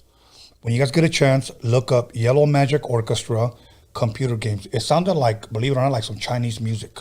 But when the beat kicks in, it's imagine like some Chinese music over at Planet Rock. Really? Yes. Yes, wow. It was amazing. It was one album that just had one good song on it. And even the album cover looked pretty amazing. It looked like maybe like a Chinese lady with some big white glasses, and her hair was like wire, almost like Medusa, but with snakes. Oh, wow. This was like wire, and I remember he showed it to me. When he would go out there like overseas, that was his favorite song. That was his song. That was his go-to. Yeah, because it was like 125 beats per minute, like a Planet Rock. But yeah, that was the shit. One of my boys, Dre, he was from a group out here in Long Beach. His favorite song was a song called Nasty Rock. Nasty Rock's tight. Yeah. What group in Long Beach? The Time Bandits? Yes. Yes, I know the Time Bandits. Yeah. As a matter of fact, he popped on my documentary. Maybe if we get a chance, I'll play a little part of it. All right, for sure. I'll check it out. Yeah. He's in his 50s and he could still hit that motherfucker. What's his name again? Andre Brown. Andre Brown. You have a nickname? You know what? They used to call him Creepin' Dre. Okay, no, I don't know him. Yeah. As a matter of fact, like I said, on my documentary, I'll play you a little part because I made sure to put the part when he's popping. Okay, yeah. Pierre, you know Pierre? Yeah. Pierre. Light-skinned Pierre. Yeah, light-skinned. He's tight. That's my boy, too. Yeah, that's dope, man. That's dope. And back in the day, we used to hang out on Long Beach a lot, too, because that's where the club was at, where my brother used to DJ. And everybody used to go, I don't know if you probably ever heard of Grand Central Station. Yeah. Okay, that's where we used to be at, and a lot of breakers and poppers used to go over there. Nice. So I heard there used to be a club back in the day at Knott's Berry Farm called Cloud 9. Cloud 9, and then there was another one. It was called Studio K or something K. I don't know. Yeah, I know that one. Yeah. I only know Cloud 9 because my mom and my uncle used to go party over there, and they used to tell me a story about, I don't know if one of them or one of their friends battled Boogaloo Shrimp over there at Cloud 9. It's tight. One thing I will say about Boogaloo Shrimp, and I don't take no credit away. I don't take nothing away from him. He did his thing. He won. He made movies, documentaries, etc. But when he was out here, he wasn't the best one, bro. There was dudes like out here from the city that were way better than that guy. He's just the one that got exposed. He's the one that got exposed. He got the lucky chance. What made him different from all of those guys? Because a lot of those guys were active bangers still. Yeah. And what made him different was his personality. I'm sure somebody saw him, that he was funny, that he was outgoing, and probably thought, this guy looks good on camera, so they picked him up. There was guys in that actual movie that were in the background that are actually really dope dancers, but they didn't get the chance to be that front line, and from breaking, or like from breaking, that were a part of the movie. Right. They just didn't have that lucky shot to be that main character, but they were nasty dancers, and they still get down to this day. That's dope. I had Carmelo Alvarez here. Yeah, I know Carmelo. I had him here. For those that maybe not know who he is, he was the owner of Radiotron, and you guys could check out his interview there. He gave a lot of history, about Radiotron, and to me that was important that he came here, because I truly believe that Latinos since day one, we have been a part of hip hop, especially West Coast hip hop. You know, whether it came to breaking, popping, or whatever. And it was important for him to share his story, and I'm glad that he did. So much respect to Carmelo. But now, let me ask you this: back in the '90s, when you started popping, and you were part of a crew, okay, you ever face any hostility going up against somebody? All the time. Okay, now you know, for maybe let's just say 10 years from now, some youngsters watching this interview, can you share with them what that means, going up against somebody? When you go up against somebody, that means you're basically bound. You either call them out or they call you out, and you go round for round, you battle, see whoever has the best moves, right? Now, in the 90s, people would battle, like if, how can I say, at the mall, at the schools, you know, you jump on the bus and there'd be a group of B-boys in the back with a backpack and have a helmet hanging from the side of their backpack. You knew they were breakers, you know. So just wherever you seen someone else for rival dancers, and that you just get it, you know, you battle. It's like a fight, you know, but you're battling. You know, but I've had incidents where I've got chased out of parties. I was like in La Puente years ago, and I battled some fool from the neighborhood right there. And I mean, I know where I'm at, but I'm a dancer. I'm not trying to, you know, I'm not set tripping. But what a lot of people don't understand, the kids nowadays, is the dancing it's a gangster art form. It comes from the street. You know, a lot of them fools that break or pop, like a lot of them are homies. You know, they're homies, and they join neighborhoods. So when you battle somebody else and you're in their neighborhood, you know, like there's going to be some hostility. And I battled some fool from La Puente one time. I don't know what neighborhood he was from, but I know I was in that city. And they chased me out, bro. Like they wanted to jump me, like him and a gang of his homies. And me and my other homie. It was just me and another homie. And it was a gang of them. They chased us out. I mean, I've jumped walls, jumped fences, dodged bullets. You know what I'm saying? It was crazy. Like in the 90s, battling other fools. I mean, but it depends on what element you're at too, though. Right. Like if you're gonna go to a backyard boogie, you're gonna expect something like that. You know, you're gonna go to a warehouse party, things like that. Those type of things are expected. Nowadays, you have judges like you're like, oh yeah, this guy won. Oh no, this guy won. All right, you know, it's a tie. You know, it's not the same thing. And although that was fun back then, it wasn't safe. No, you know, it wasn't safe. Nowadays, it's kind of like a setup battle. Like is everything set up? You know, it's like who's your favorite? The judges have favorites regardless. So it's not the same, but at the same time, I wouldn't want it to go back to what it used to because it was dangerous and a lot of people lost their life. A lot of good dancers lost their life, you know, and over just nonsense as well. So if I could tell anybody that's watching nowadays, I'll just say like, man, you missed it. The 90s were awesome. Yeah. See, with me, and it was more of the 80s because hit 91, I was already touring. Okay, so I didn't really get to see, you know, because I know breaking came in heavy 90s as well. Yeah. You know, but for me, it was the 80s growing up seeing it, but 91, I was already taken off. You know, I'll tell you what, in 1992, I was in Arizona. And I saw some breakers out there, and they were in the mall, and they were fucking it up. But their music was weird to me. Like, it wasn't like boom, chip, boom, boom, boom, boom, chip, boom. It wasn't none of that shit. It was really different. So I asked them, like, hey, man, like, what kind of music is that? And here's the way he said, I never forgot, it's old school, new school beats. Old school, new school beats. So, I don't know. Is it break beats? I don't know. No, it was like some fast shit.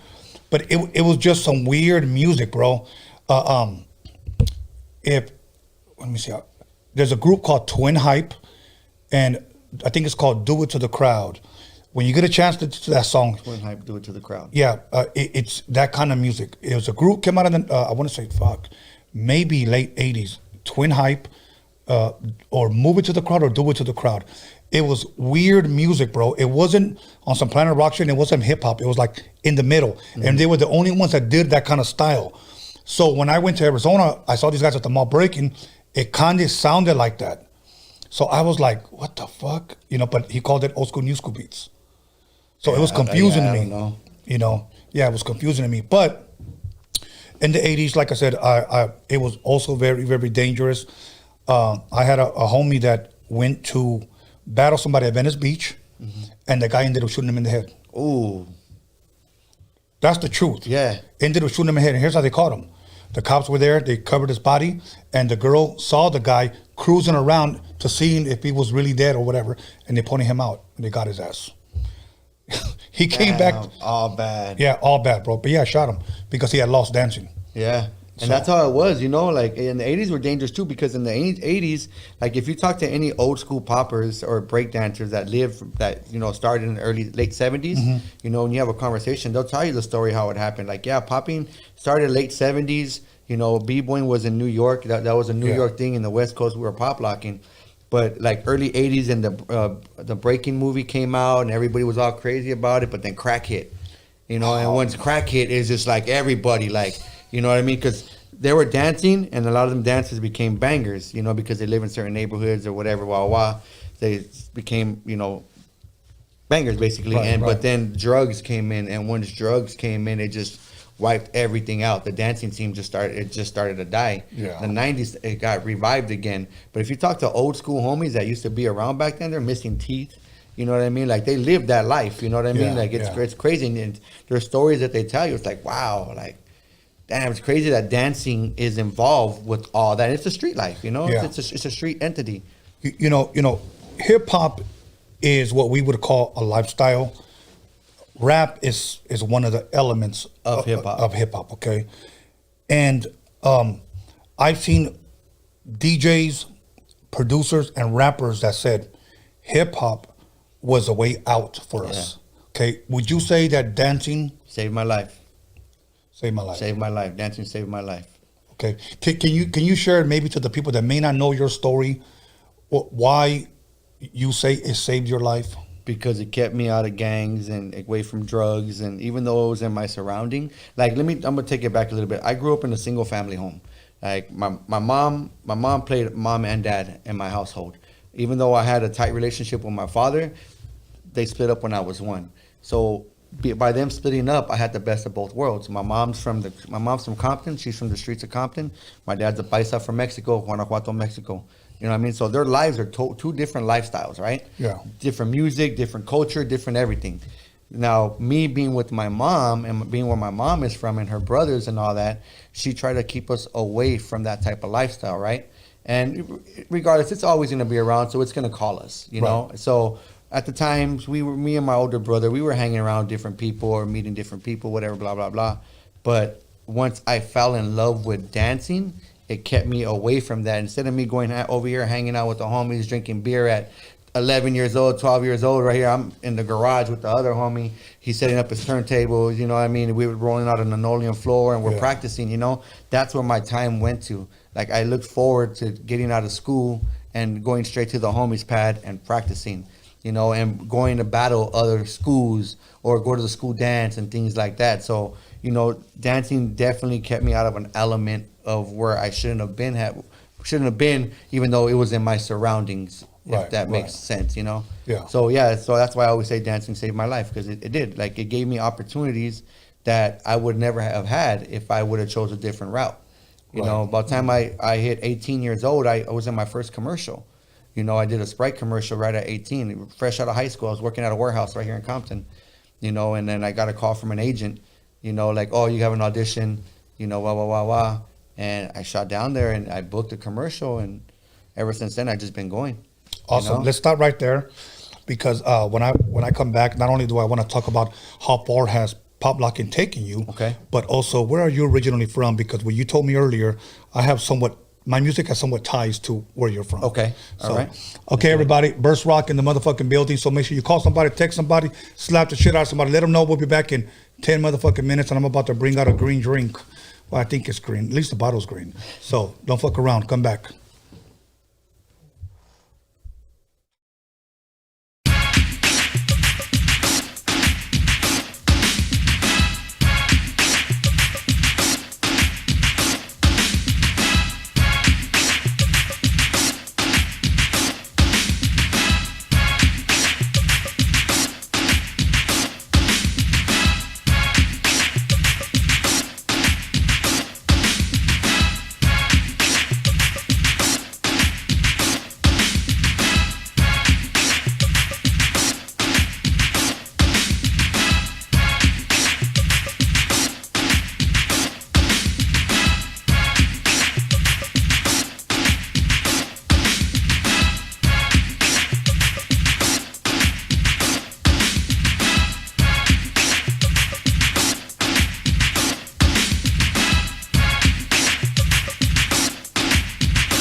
You'll call somebody, text somebody, slap the shit out of somebody.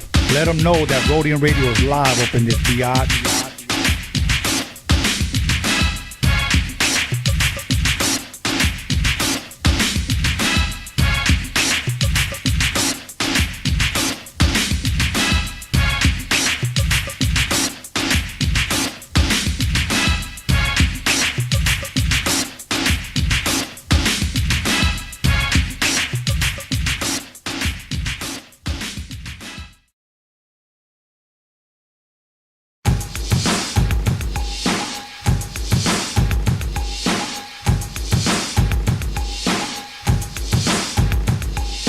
You'll call somebody, text somebody, slap the shit out of somebody.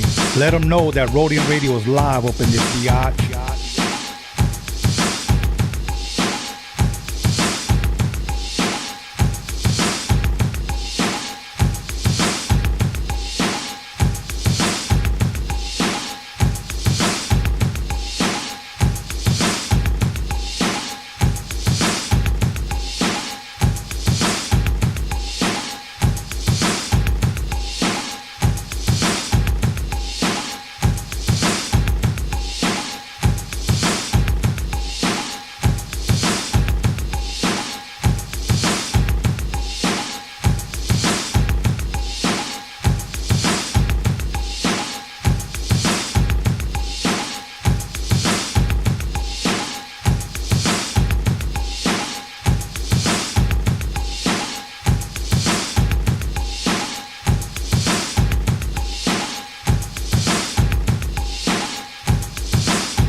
Just do 1 2 1 2. Right about now, Easy E and Dr. Dre's in the motherfucking house. Times are getting crazy, it's really hard to choose it. The Roadium's a spot to get funky, fresh music. Easy motherfucking E and my homeboy Dr. Dre. MC Ren is in effect, and you know we don't play.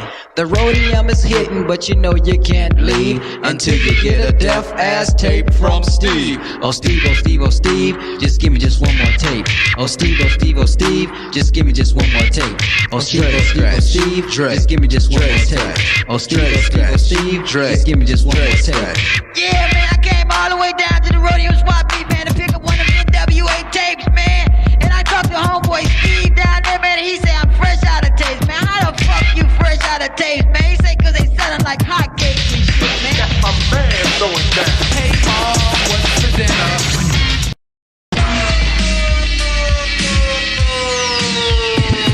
Ice Cube getting dumb at the Roadium with the funky drum, and you know my man Steve can get some. With a fool like Tony A when he plays stupid dope shit by WA. You wanna spray? Dumb motherfuckers, no doubt. And sucker DJ, get the fuck out. Tony A. What did you say your name was? What did you say your name? Tony A. I have won 1 million battles. Lights, cameras, action, sound. Give me that mic, I'm about to go down. Thinking of a master plan.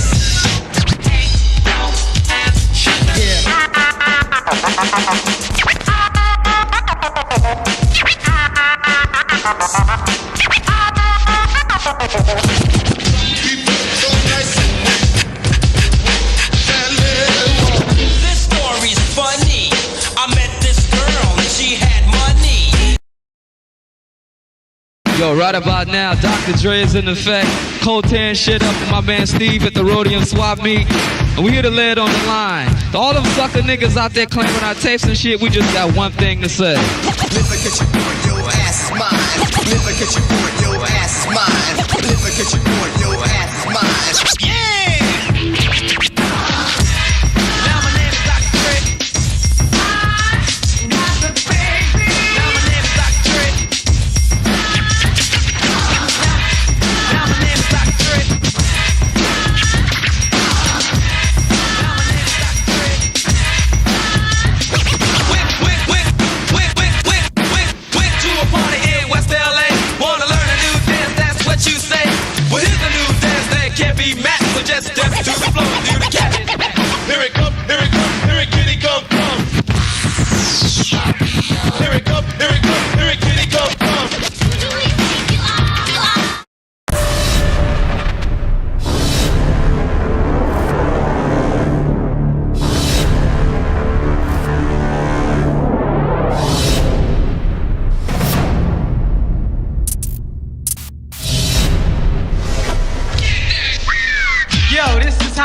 Tony A, chillin' at the Roadium with my homeboy Steve. Be on the lookout for our new 12-inch, the shit is dope. Yo, I like to say what's up to my homeboy Dre, my homeboy Prince of Jazz, and the girls with the big ol' ass. So Trip, I'm about to bust one more time to let y'all niggas know just what's on my mind. In the morning, police at my door. Fresh to be this week across my bathroom floor. Out my back window, I make my escape. Didn't even get a chance to grab my old school tape. Mad with no music, but happy cause free. And the street to a player is the place to be. Got a knot in my pocket weighing at least a grand. Y'all heard, take it from the top. Take that shit, new chump. Power move on. If you mess with me.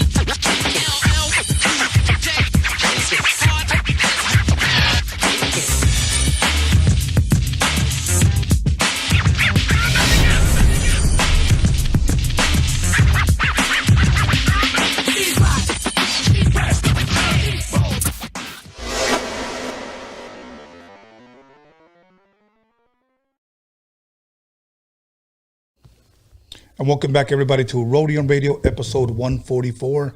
And I want to give a quick shout out to Be Real in the live chat. He said, hip hop saved many of us. And it is very, very true. Me on the turntables, production, and even when my tall ass was trying to break, knocking over all kinds of shit, trying to do windmills. Like, I was sorry, but I was still off the streets. So, what up, Be Real? Thank you for that. And I also want to give a shout out to Lucky Sun Zoo. Hoodstocks for the connect. Lucky told me about Burst Rock, so we here. So other than that, there was somebody else was going to give a shout out. Oh, MC Pancho for blessing me with this shirt right here, Harbor Area shirt. So thank you, MC Pancho. Much love, much respect. And without further ado, Burst Rock, thank you for coming through. Thanks for having me. Yes, sir. I'm having a blast. And I'm glad you said that, how hip hop saved your life. It's true. It's a true story, yeah. True story. And I got a green bottle, green drink, and I'm going to serve you a shot, and I'm going to serve myself a shot.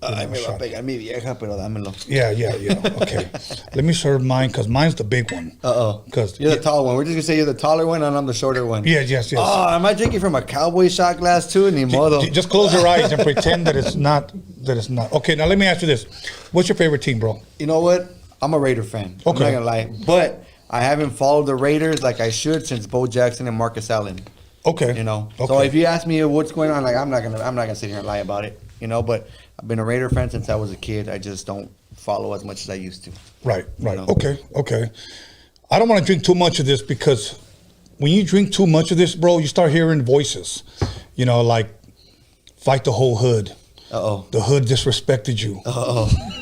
I ain't gonna lie. Before I got here, I even did a circle around the block. Let me check out where I'm at. Let me look at the graffiti on the walls. Well, first of all, let us toast Salud. To a long and prosperous life. Yes, sir. So let us take a little sip. I will say this, that I'm the type of guy that when I get like buzz, bro, I get like super like lovable and generous. Oh. Nice. Then you got the guys that get beer balls and they want to fucking fight everybody. I don't like those guys. And then you get the people that start, putting shit like "fuck my life" on Instagram, and they fucking start crying. And all their problems hit them all at once. They want to commit suicide and shit like that. And I've known people like that. Yeah. And then they want to fight everybody at the fucking bar. Yeah, no. You know, I'm the type of guy that believes that at the end of the night, I'm gonna be outside the strip club, and I believe the stripper's gonna come out and meet me. Has it happened? No. It doesn't hurt to think about it, though, Well, right? it's We wishful all have thinking. imaginations in our head. Yeah, so happy St. Patrick's Day, everybody. Yep. Patrick, if you're out there listening, what's up, homie? It's cracking. But so now, you know what? Where originally are you from, bro? You know what? That's I can't say exactly because I didn't just grow up in one city like majority of people do. Like you grew up in Wilmington. Yeah. So you say I'm from Wilmington. Me, I moved around a lot as a kid. Like I said earlier, I came from a single family home. Mom moved around wherever she can afford. But if I can say where I'm actually spend most of my time is San Gabriel Valley. Okay. From Alhambra to Pomona. And let me give a shout out to San Gabriel Valley, and I'll tell you why. I was in junior high school. Okay. And for a DJ, knowing the next wave of music that's gonna come in, it's important to try to be ahead of your time. Like, for an example, I had to plug in with this Japanese man named Steve Yano, who was my brother, my father figure, my mentor, okay? He would always tell me, this shit's about to blow up. take these two, and he would give me vinyls. Okay, cool. And it happened to be one day I rocked it at a party, and it was You Got to Chill by EPMD. Yeah. I had the test pressings. They weren't even out for sale yet. So he gave me a lot of shit like that. My brother-in-law lived in San Gabriel. He got with my sister. They were chopping it up, and one day he said, "Let's all go out to get something to eat." And he was playing a lot of new wave music, whether it was Bananarama, whether it was Soft Cell, whether it was Q Feel, whether it was all the good new wave shit, Duran Duran. And I said, man, to me everything was just hip hop and funk. So that was like something different. So I started buying those kind of records, and I started spinning those kind of records at party with funk and with new wave. And then one day he just told me, hey, you know what? The new wave of music coming in, it's going to be disco. He said, we call it high energy. And I was like, really? And the most popular songs out there were like Forbidden Lover, Living on Videos, those kind of songs. And when he played those songs for me, I was fucking blown away, dude. And then me and my boy Angel, much love, much respect to my boy Angel, we used to ditch high school and go hang out at Garfield High. We thought that's where all the fine chicks are at. In East LA? Yeah. Or we used to go to Roosevelt High, whatever, catch the bus, and then from there go to downtown, buy some shoes or whatever, catch the bus back, be home in time, go to my locker, grab my books, go home and tell my mom I went to school, But we did it at least once a week. And whenever Garfield or Roosevelt played football, we went there. But San Gabriel was like my connection to when it came to new wave music and disco music, high energy, because of my brother-in-law out there. That's tight. Yeah, man. It's crazy how just little things like that can connect something in your life and create something what you're doing. Yeah, and that helped me keep me off the streets, because you don't scratch new wave, you don't scratch disco, you blend those. Mm-hmm. So hip hop, I cut up, okay, but when it came to those, I had to make sure that my shit was on time and I kept the people dancing. Because if you want to get hired for a backyard party, if you want to get hired for a wedding, you want to get hired for a quinceañera, or even for a divorce party, you got to keep the people dancing. Yeah, for sure. So that kept me off the streets. Now, let me ask you this: how far has pop locking taken you? Like, I'm sure you traveled. Maybe you can share. Maybe where have you gone? Have you battled anybody out of state? Oh, I battled plenty of people out of state. I mean, pop locking, it's taken me a lot of places. Definitely outside of the garage where I used to practice at. Right. Like I said earlier, my first commercial I hit when I was 18, that was a Sprite commercial. From there, I did a McDonald's commercial, I did an Xbox commercial, I did a bunch of commercials. My biggest commercial was a Super Bowl commercial in 2002. It was a Levi's Crazy Legs commercial. Guys walking down the street, body straight, and his legs are just going all crazy. I don't know if you guys ever saw that, but that was like my biggest commercial. And then from there, I kind of took off. I taught Katie Couric how to pop lock on the Today Show on national TV. Taught Tom Arnold how to break his legs, how to do the knee drop. I mean, I've done so much. And speak on it, man. Speak on it. Educate us. It's crazy because, all right, like I said, I used to work at a warehouse, right? I was working in a warehouse, and I was living that. Most people either they go on welfare when they graduate high school. If they don't go to college, they get on welfare, or they wind up working at a warehouse till they find out what the hell they're gonna do, right? I started working at a warehouse. And I remember when I did my Levi's commercial, my car broke down on my way to work. And then my agent called me, and I was literally sitting in the outside of a parking lot of a Save-Ons in Downey. And my agent called, and they said, pack your bags, you're leaving to New York tomorrow. I was like, wait, what? Like, you're leaving to New York tomorrow? And that was the day after the Super Bowl, so this was Monday, and I was like, all right. So when I got my car worked on, I got to work, and I said, hey, I need to take some time off. I got to, whatever. Right after I flew to New York, I'm sorry, right when I got home from work that Monday, I shit you not, I had like over 30 messages on my voicemail on my house phone. And it was people from like radio stations, from just people from all over trying to get in contact with me because I just did this big ass Super Bowl commercial. Wow. It was huge. It's been the top 10 commercial for the past 20 years in the top 10. So it was super huge back then.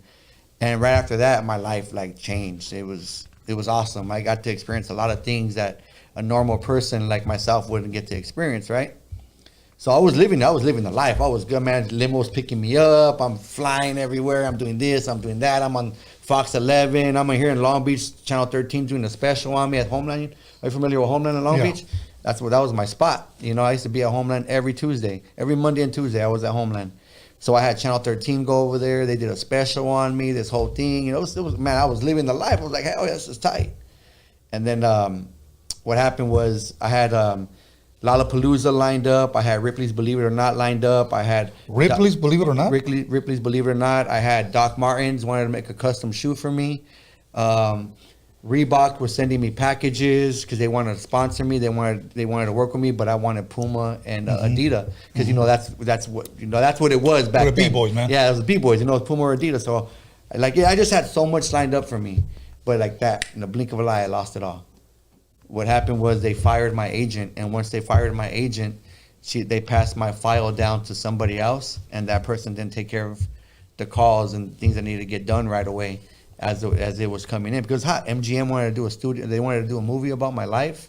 You know, it was hot. You know, it was super hot. Wow. And then just like that, it was just gone. Everything gone. I did a lot of those stuff still.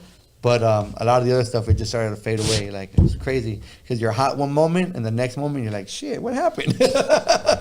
You know what I mean? What happened? Where'd everything go? Right. Know? But I mean, I've been blessed in my life to do amazing things in my life. And I've always said if I was to die today or die tomorrow, you know, I'm content on the things that I've experienced in life because I've experienced what not a regular dancer or a regular person got to experience in life. You know, I mean, I was very blessed. And I've done a lot of things that the normal person can't say, like, oh yeah, like it's pretty awesome what I've done. You know? It's pretty. I'm sure you know because you've done it. Yes. You know, so it's a different experience sleeping at the best hotels, eating the best food. You know what I'm saying? Like it was awesome. It was a good experience. Now let me ask you about something. When you went to New York was that your first time? My first time in New York. What was the experience? Because growing up here in the West Coast, man, us growing up to West Coast music, loving that hip hop culture that came from New York. You know, I'm not going to say that pop locking was invented in New York. I won't say that. Invented in the West Coast. I'll say it. Right. Okay.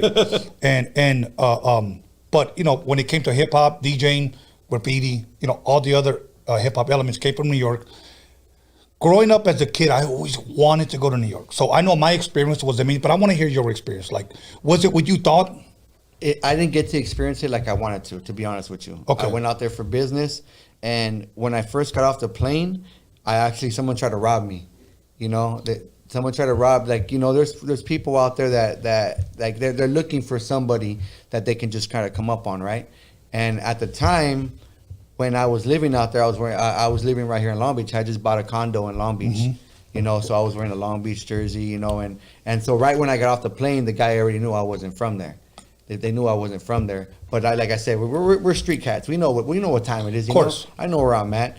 So I saw this guy looking at me and following me, and so I did a detour. I went down the escalators. If you've been in the airport, you know, in New York, there's like escalators where you go down, and then I came down the escalators and I cut a right, and I was right there but there was some payphones right there, and I waited for him. So he came down, and I was waiting for him right there, and I was like, and he looked at me, and I was like, "What's up?" And then he just boned out because he knew I was onto him. Yeah. Anyways, when my driver was there, the first thing I asked him was, I told him, take me to the subway.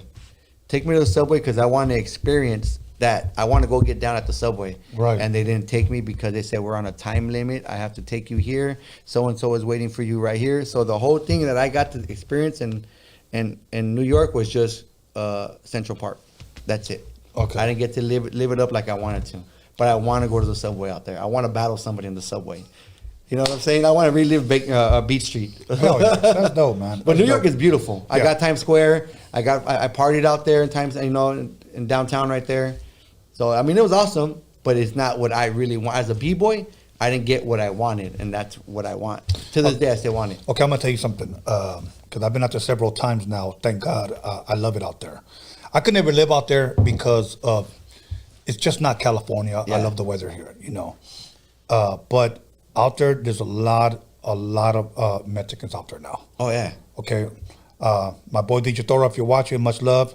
I told him, I want to spend the night at your crib. He stays in Harlem. So, you know, he took me everywhere to all the historical parts where Malcolm X preached and all kinds of shit in Harlem. So up there, he stays in some 6-story apartments, or at least he stayed on the 6th floor. Where if you got a refrigerator or if you got a couch or anything, you got to carry that motherfucker. There's no elevator in his. There's none. So he gave me his room. I slept in his room. I woke up that morning. I looked out the window and I saw Harlem. Like wow. Okay, like this is fucking dope. So we went downstairs and across the street, I guess he had never noticed it. Big ass Mexican flag waving at this business. And I was like, what the fuck? I looked when the flag went up, it said carniceria. And I was like, what the fuck? I said, hey bro, let's go across the street. And he goes, for what? And I go, I want to check something out. So make a long story short, we bought some carne ya preparada, like para asada.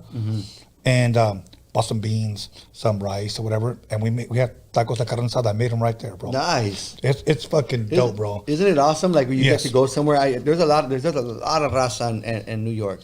You know, South Philly también. Yeah, and Chicago and North Carolina. There's like when I got to a lot of these states, I was like, damn, we got raza like that out here. It's crazy. Yeah. You know, but I got a lot of homies that are raza that are from New York. You know, and I trip out when I see them like on Instagram and I see the things that they're doing. They got the Lolos out there. It's like the West Coast, but in New York. You know, their style. One of the first things that I asked my boy to take me where hip hop, the first hip hop party, you know, began. And he took me to Kuhork's, like, I don't know what you call them, the apartments or whatever. But he took me there and I took some pictures, took a little video and talked a little bit about it, how he would just play music. And that's the first hip hop party there. That's tight. And then from there, everything fucking trickled around the world. Yeah. You know, but took me there and then he took me to Biggie's neighborhood where Biggie was raised, that corner where everybody sees on YouTube where he's rapping at the corner, whatever. I stood right there.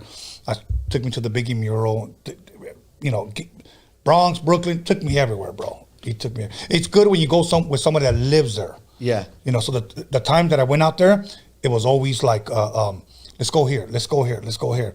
The only place that I haven't been to, and we're gonna go, I've been on the subway, and I was just like a little kid, thinking I was like the Swan from the Warriors. You know what I'm saying? Yeah. So next time we want to go all the way down to Coney Island. Oh, tight. Because you know that's where I guess the Warriors movie ended. Yeah. You know, so. Let me ask you this: when you go to these states, can they tell you're not from around there? Well, because half of the time I'm either in Harbor area, Wilmington, or LA gear. Okay. Oh yeah. Well, if you're wearing all that, okay. I've got all the time when I'm not wearing an LA hat or anything like that. They look at me and they're just staring at me. They're like, "You're not from around here, are you?" I'm like, "No." Well, I'll tell you what. I remember when I went to New York I was wearing some Ben Davies, some Chucks, a black shirt because it wasn't cold that day, and an LA hat. Okay. So and but it was funny because walking through Times Square, there was some dudes like, "You're not from around here." Like, no. And they were like, "Can we take a picture with you?" So I asked my boy, "Why did they ask me that?" And he said, "Because you're like repping LA right now the way you look." So I was like, "Wow, that's crazy," you know. But it's funny because my boy, he's a brother, and he loved the Chicano culture from out here, bro. He actually bought like one of them cholo bikes from out here.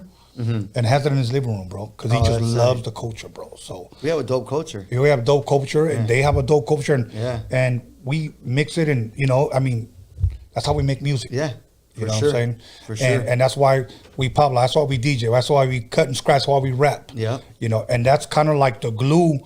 Music is kind of like the glue that brings us together, man. Because you know what? It brings all nationalities together, man. I just wish that we would stop all this fucking nonsense and all this hate. And just all come together because music is pretty much what brings us together, bro. So. Hip hop has no color lines. There's no color lines in hip hop, and thank you for saying that. Yeah, it is. It's just it brings people together, like people that I would never really kick it with, and in the dance scene, like this guy would never be my homie, like. But when we're in the scene, it's like, oh, hell, this guy's cool as shit. You know what I'm saying? Like, hell yeah, come to my pad, homie. You're invited to the carne asada. You know what I'm saying? Like, it's just that hip hop just brings people together. Yeah. When people are out there trying to pump their chest, you got too many people out there trying to pump their chest, like they want to be somebody and prove somebody. You know what I mean? It's like, hey, chill out with that. We don't need all that negativity. Like, exactly. We're trying to do something around here. We're trying to spread love and peace and unity between each other. They're like, what's up, dog? Like, turn it down a couple of notches. Turn it down a notch. We know you're gangster. We know you're hard. That's cool, bro. We know you drank some Jameson. Yeah. And had a modelo. Yeah, exactly. I'm gonna have me another shot because I'm feeling somebody's about to disrespect me. So I'm. You're gonna go around the neighborhood. I got you, dog. Let's go. Yeah, exactly, homie. Let's go. I got you. Let's go. I'm gonna fucking run around the neighborhood butt naked with a fucking towel wrapped around my neck. Whoa. I mean, I got you to a certain extent. Salud, St. Patrick. Salud. Cheers. All right. You want another one, bro? I'm down. Okay, somebody go grab another one, please. Ya que, ya for St. empecé. Patrick's Day. Ya empecé. Yeah. Oh, here you go, bro. Wait. No, he didn't want your shot glass. He wanted another beer. You want another chela. It's getting a little chilly. I mean, a little hot in here. You take off the chamarra real quick. Come on, Alex. You know better than that. He gave him his shot glass. Yeah, he said, hook me up. He goes, serve me a shot, bartender. Yeah. I'm feeling somebody disrespected me. So let me go ahead and take a little shot. How's the chat looking? How many people are disrespecting on there right now? There's some crazy people are talking shit. They don't even have nothing to do with the topic, huh? No, they don't have nothing it's to do. Just nonsense. I guarantee you, there's probably some fat bastard sleeping on an old ass bed with blankets that haven't been washed in months, talking shit, eating Twinkies, drinking Red Bulls, and I guarantee you, his toenails are black. Oh man, that's ugly. Cochino. And his ass is ashy. Now I always say, like, if you have, like, what gives you the time to jump on somebody's chat or just on anything and just hate and talk shit? Like, bro, do you hate your life that much that you got to just jump on? Let me just fuck someone's day up today. Let me just talk some shit. Like, bro, you're a hater. Like, regardless, you wake up, you go to sleep, you're a fucking hater. You know what it is that I think their life is that bad. I really do think. I think their life is that bad. And I'm not even going to call it hating. You know what I'm going to say? They're just jealous. Yeah, probably. That's it. You're just jealous. You know, there's a lot of music out there that I don't like. There's a lot of dancers that I don't like. There's a lot of things out there that I don't like, you know? Right. But I have I mean, I'm too busy to just jump on there and just start talking shit to someone like, oh, your shit's whack. It's like, who has time to do that? I know. Who has time to do that? Why? For what? Like, bro, you need a hobby is what you need. You need a sponsor. How about that? You need a sponsor. You know, I met people that either were singing, pop lockers, just regular dancers, or rappers, DJs that weren't really that good. Okay, but you know what I did? I encouraged them still. Man. I encouraged them. I motivated them to keep going. Never mind what the naysayers say. Keep going. You know, because we were all at that one place, bro. We were nobodies. Yeah, hell yeah. You know, and we made it to a certain platform. And here's my thing was, when I got there, I opened the door and I helped people in. I saw other people that had that opportunity. They opened the door and they would tell me, I'm going to close that door behind me because they wanted to be the only ones. I don't have that mentality, bro. Neither do I. You know, and I don't understand it. Yeah. You know, it would be like me saying, you know what, I'm a rapper and I own a record label, but everybody that I sign, I'm going to shelve because I'm never going to allow them to surpass me. Yeah. It's a hater move. It's a hater move, bro. Yeah, it's a hater move. And there's a lot of them out there. Oh yeah, I used to deal with it all the time. You know what's funny is like my circle. I have a great circle of friends, right? Like we're a family. You know, that's what 27 Junkies is. It's a family. Like it's a clothing brand, but if it wasn't for this brand, we wouldn't be family. We wouldn't be compadres. We wouldn't be, we wouldn't be like some homies like married into family or whatever. You know, like it brought us together, right? So my circle is very small, and I have the same homies when I first started till today. Like I don't switch up. Like my homies don't switch up. Like we're all the same people. And we talk shit to each other. We bring each other down, whatever. But at the end of the day, we're still homies. Right. You know, and that's what I love about my circle. Like, you know, as much, I don't know how I got into this topic, but it was something that you said. You know what I mean? But that's what you know. It's an awesome little circle we got. You know. Okay, let me point something out. From 27, from Pop Locking to 27 Junkies. How did that become? What happened? Right? What is 27 Junkies for those that may not know? So 27 Junkies is a clothing brand, but it's a family. It's friends turned family. Okay. So the 27 represents numbers that brought me and a couple homies together, you know, and now they're like brothers of mine. Their kids call me Theo, you know what I mean? Like we baptize each other's children, you know what I mean? Like if it wasn't for those two numbers, we wouldn't have what we have. And then junkies is because everybody's got a fix. I don't give a fuck what you do. You can be a hip hop junkie, you can be a taco junkie, you can be a DJ junkie. You know what I mean? Everybody's got a fix in life. That's you know what I dope. mean? Everybody got something that they love and they want to be a part of. You know what I'm saying? So that's where the junkie comes in. So, but the way it started was, and at the time, one of my good friends, he was going to college to be a graphic designer. And me, I was shining. Like, I was doing shows and I'm performing on stages. So I was rocking a gang of different clothing brands on stage. You know, hey, rock this, rock that, rock this. And I'm showing love to all these other brands, right? Yeah. So one day I called my homie over and I was like, look, dog, like I'm doing this, you're doing this. You know, like, let's do our own thing. You know, you're going to college for this and I'm over here doing this. And so that's why we created the brand 27 Junkies. So it's two brothers. You know, I call him my brother because we grew together. Like, we were in the party scene. We did all that. We used to do graffiti. Like, we did all that, you know? Right. So we created that platform. And then from there, once we did the brand, it just blew up. Like, we got followers in Japan. We got followers in Europe. We got all across the U.S. people wearing our gear. Like, it's pretty awesome. Now we have a pretty strong family. Like, our family now, we have like we have DJs, we have MCs, we have graffiti writers, we have dancers, we have pretty much every element you can think of. It's like in our circle. You know what I'm saying? And we have everything, so we don't really have to look outside of our circle for too much because everybody does something in our circle. You know what I mean? That's dope. So that's the family so that's what the 27 Junkies is. You know what I mean? It's a big family now. That's awesome, bro. You know what? And when I hear shit like that, it humbles me. It blesses me to see somebody else win. Yeah. Most people would be sitting right here and thinking, that motherfucker thinks he's a shit. Yeah. It happens a lot. You know, and I don't get it. It humbles me. I'm like, wow, this guy's doing it. That's dope. Yeah. Wow. It's inspirational. I mean, I get a lot of messages from people like on Instagram or Facebook say, hey man, you inspire me, this and that. And I love those. And you know, I love those comments, you know, like, cause it shows the things that I'm doing. It's like reaching out. Cause I always say a person doesn't owe you a conversation. They don't owe you a handshake. They don't owe you anything. But if you move that person to come up and shake your hand and talk to you, or just say, hey, you did a good job up there, like you moved them in a certain way. Right. So you inspired them, you know what I mean? So if you do something like that to me, that's love, that's power, you know? Yeah. So like no one owes you a conversation, you know what I'm saying? But you do that to somebody, it's an awesome feeling. It's a really awesome feeling. Dope, man. So now let's talk a little bit about your tacos. Yeah. So I have a taco company. It's called Taco Junkies. And the way that came about, it was me and my homie J Cash. Shout out to my boy J Cash.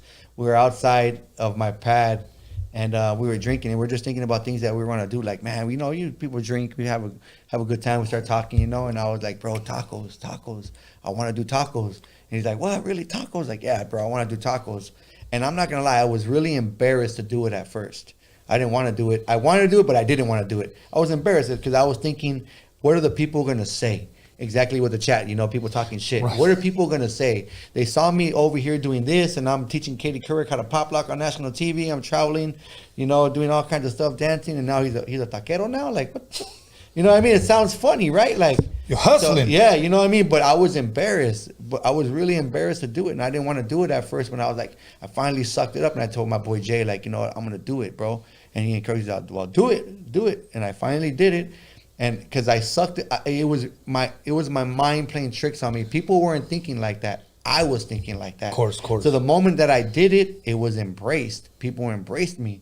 You know, I tied it with the 27 Junkies clothing. We already had a following, and once I put two and two together, people started to embrace me, and now I'm booked every weekend.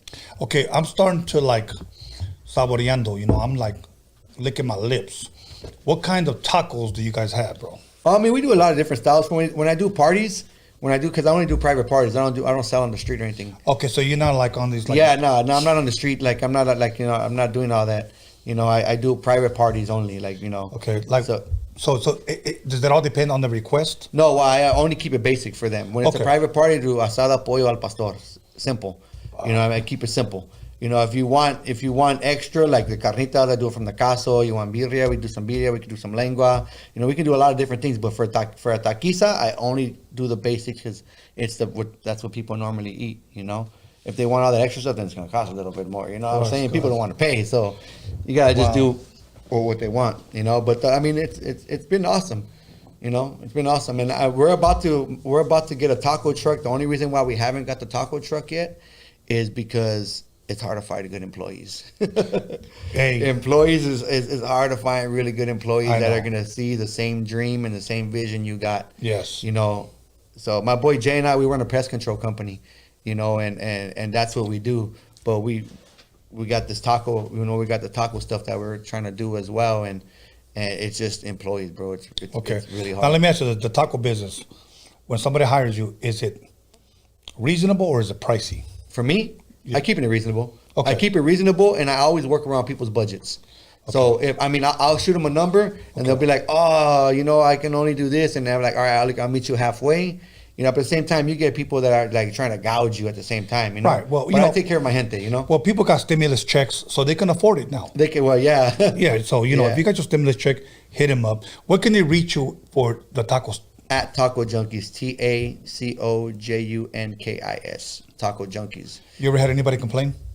I had one person complain because I ran out of food. Oh, but okay. let me tell you why.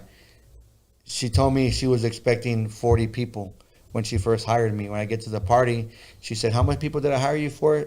And I said 40. She's like, "I'm only gonna have about 30 here." Right? The party's going, and I'm serving the party. She had about 75, 80 people there. Oh wow. So she just got over on me. You know what I'm saying? That's when you get that a lot from people. You get people like, "Oh, I'm only gonna do this," and then they have more people. And so when she came back up and ordered some food, I was like, "Oh, I'm sorry, I just ran out of what you just asked for." And she just like, "Oh," and I was like, "This bitch," excuse my language, you know what I mean?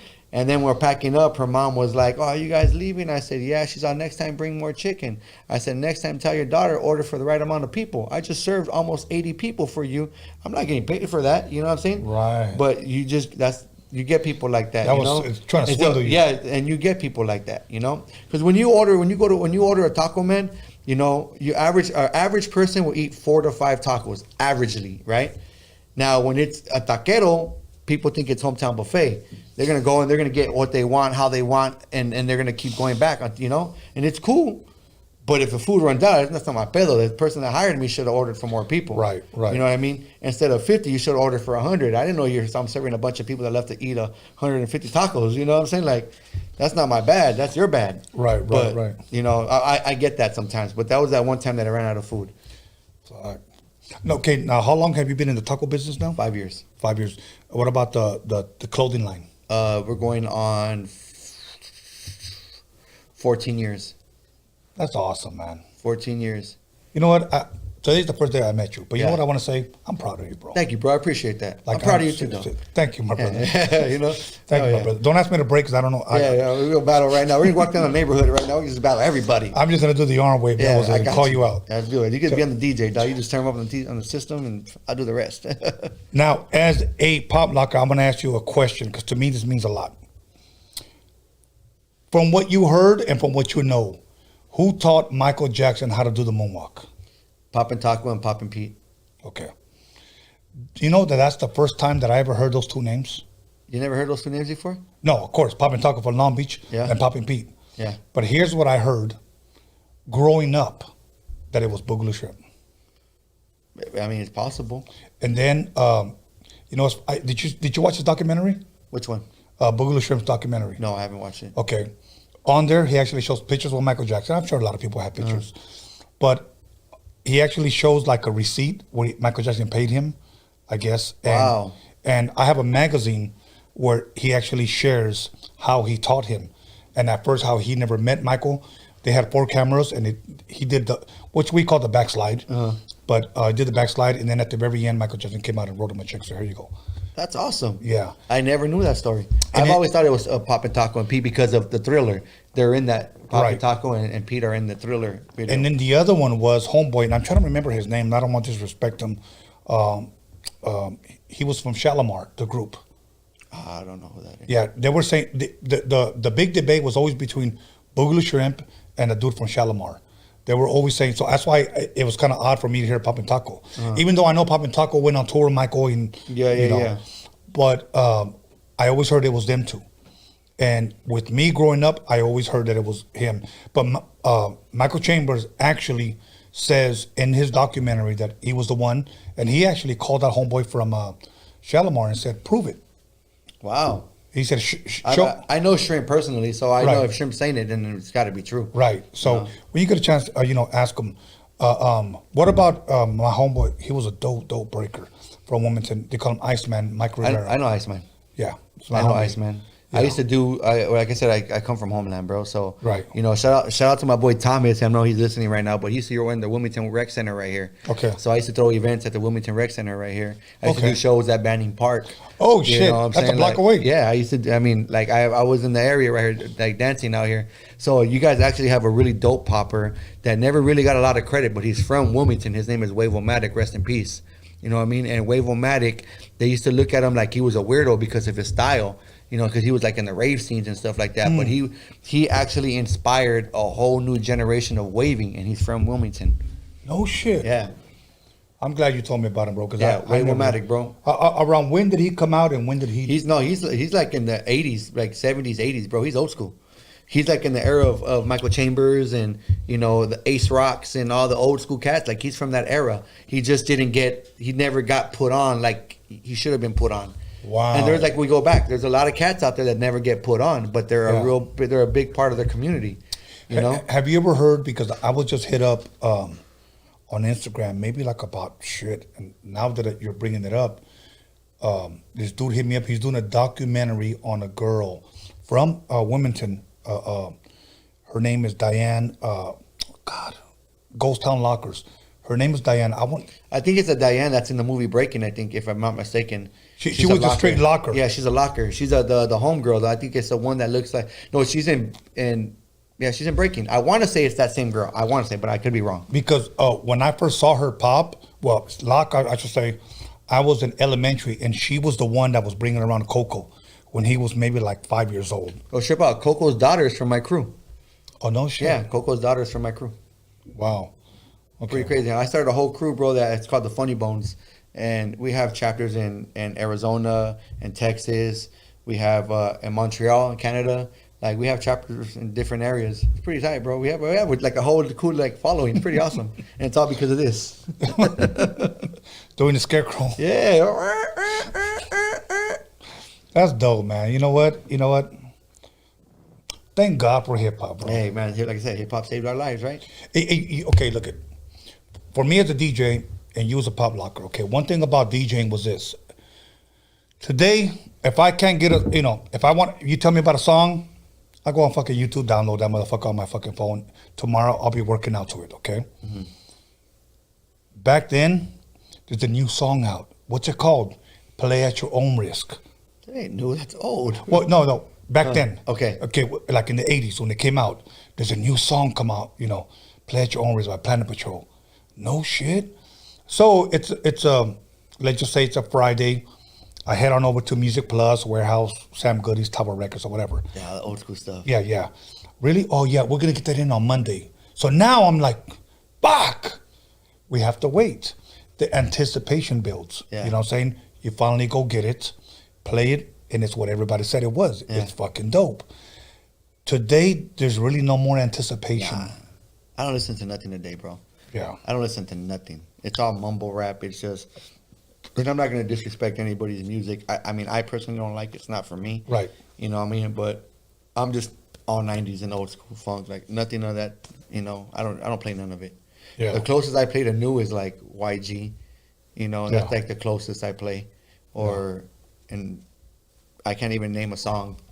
I think the closest I play is probably Chronic 2001. That's the old school. That's the old school.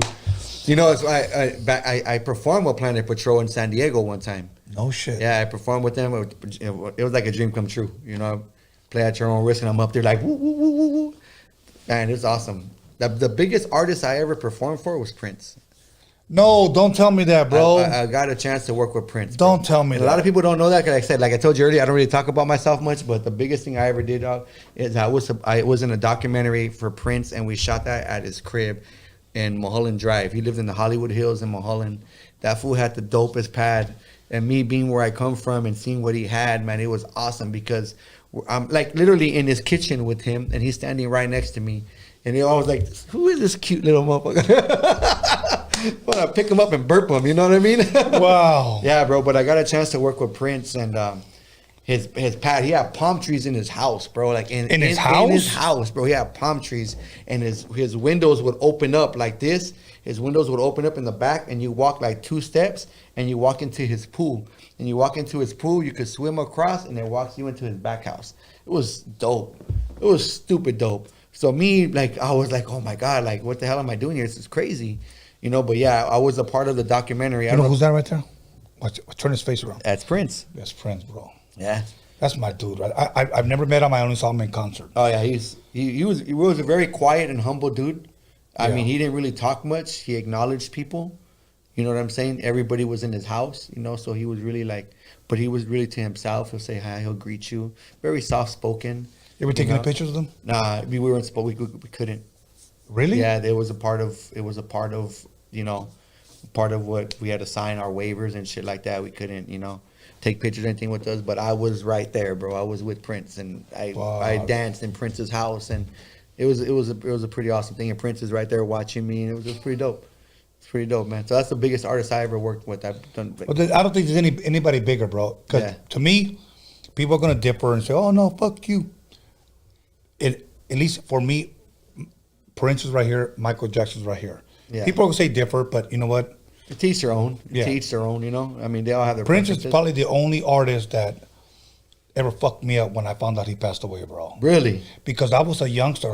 I mean, when my brother like introduced me like to Prince's music, you know what I'm saying? I mean, I'm not the type of guy who's gonna wear fucking high heels, a G-string, and a trench coat. Are you sure? You know, I'm sure. You know, maybe a cape, but no. But you know, it was just his style, bro. Yeah. You know, he's the type of guy that can wear some G-strings and a trench coat and have a hot ass girl with him. Have a hot ass girl with him, homie. Yep. You know, so that's Prince. Yeah. That's Prince, bro. So. Yeah. But yeah, man, rest in peace, Prince. Yeah, rest in peace, Prince. Other than that, bro, you know what I would do instead of tacos? If it wasn't tacos, you know what I would do, bro? One day, maybe, I want to do some mariscos. I fucking love mariscos, bro. I love it too. But you have to have the right niche for mariscos because there's so many little special things you have to do. You're right. You got to know how to cook the shrimp or whatever you're going to cook. There's ways to do certain things. I don't want to get people upset, but I'm going to name the guy that's fucking, to me, the shiznit, okay, is a guy named El Jefe Mariscos. Where's that at? He's from everywhere. I think he lives in like Paris or something like that. Like Paris out there? Yeah, out here. Okay. He came out here either twice or 3 times, and his shit.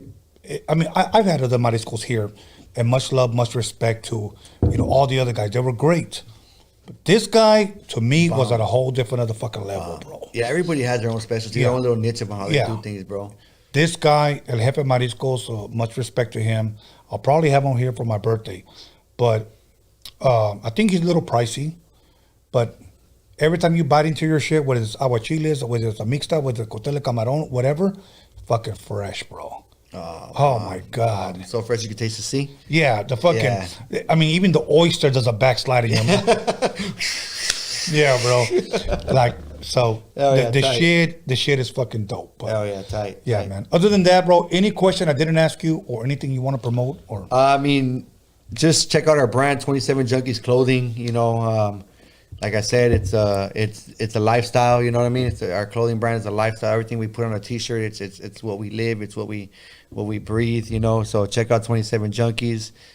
Check out Taco Junkies. If you're having a bar mitzvah, a quinceañera, a divorce party, you know what I'm saying? Your hyena left you and you're sad and you need a taco to make you feel better. You just holler at me. You know what I mean? We're saving lives one taco at a time. If your boyfriend broke up with you. If your boyfriend broke up with you, then just holler at us. We got tacos. We got the right meat and we're the right chile to make your spice and live right. Hell yeah. Let's see what else. If you need pest control, holler at us too. We do that too. You know, we do a lot of different things, man. We just hustlers. We just do what we can. You know. Yeah, exactly. You know. Yeah. Any of you highness need carne o lengua? Hit him up. Yeah. My chile está picoso. A tu gusto. You know what I'm saying? Like whatever. I have this shirt that says the only other vato that could serve your hyena, lengua, and chorizo. Hell yeah. I wear that shirt at Taco Jobs. Hell yeah. Tell me I'm lying. You know, but yeah, I mean, we got it all, man. So where's the lie? Yeah, holler at us. Anyways, brother, any shout outs? Shout outs. I want to shout out my family first. my girl, my kids, Styles, Melanie. You know what I mean? First and foremost, my family, my brothers, you know, my mom's, pops, rest in peace. My homeboys out there, you know what I mean? My boy J-Cass, my boy Lucky and Magoo for plugging me into you guys. Hell yeah. You know what I'm saying? They're the ones hooked it up. I got a list of homies that hit me up like, hey, fool, shout me out. My boy Sniper from Cudahy. My boy Scooby, Cultura Clothing. My boy Thomas from here in Wilmington. Who else am I missing? My boy Negro. Hey, let's hit them Lolos real soon. Shit, I mean, I know I'm missing a gang of other people, but the whole 27 Junkies family, man, everybody, you know, keep it junky. 27's up, and Taco Junkies, and man, shout out to Tony A for having me. Shout out to his crew. You know what I'm saying? Shout out to the stripper in the back that's about to give us a lap dance. Hell yeah. Whatever. Salud, everybody. Salud. Other than that, I'm gonna go ahead and give my shout outs. I'm gonna give a shout out to my boy Burst Rock for coming through, blessing us with his interview, and all you junkies out there. Make sure you guys hit him up, whether it's clothing or whether it's tacos. Hit him up. That's the man right there. Let me give a shout out real quick to, well, first of all, Be Real once again for tapping in on the live chat. Let me give a shout out to Lucky, Hood Stocks. Make sure you guys like, subscribe, comment on both Be Real's Dr. Green Thumb and Lucky Sun Zoo's Hood Stocks podcast. We gotta show love. We gotta show love. We gotta show unity. I also want to thank my boy Anthony, fucking what is it? The Jedi dude. What is it? Follow him at Hip Hop Jedi. The Hip Hop Jedi. Okay. And also my boy Alex Cervantes Enterprise. If you got a fucking bucket, he'll fix it for you. And you guys can't come cheap because you guys got your stimulus check, okay? So, and I want to give a shout out to my son, B Scanners, for helping me promote this. And I also want to thank Leprechaun for today, St. Patrick's Day. And and we're gonna be opening up soon after COVID leaves. Roadium Radio Strip Club. So if you guys want a strip for Roadium Radio Strip Club, make sure you guys submit your guys' videos. Okay.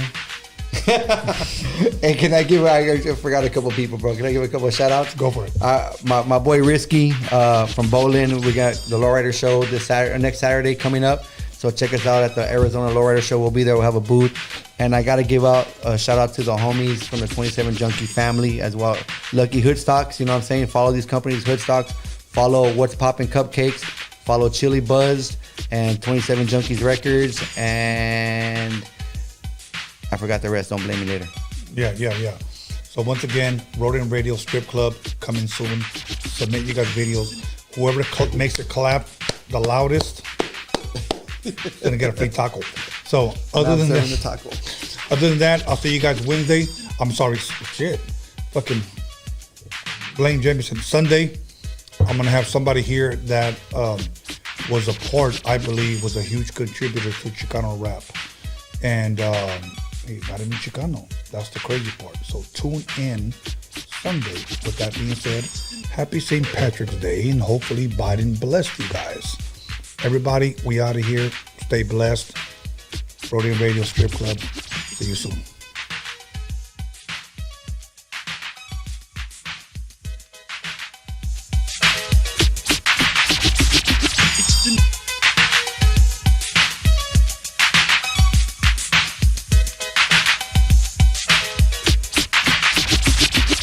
You got it.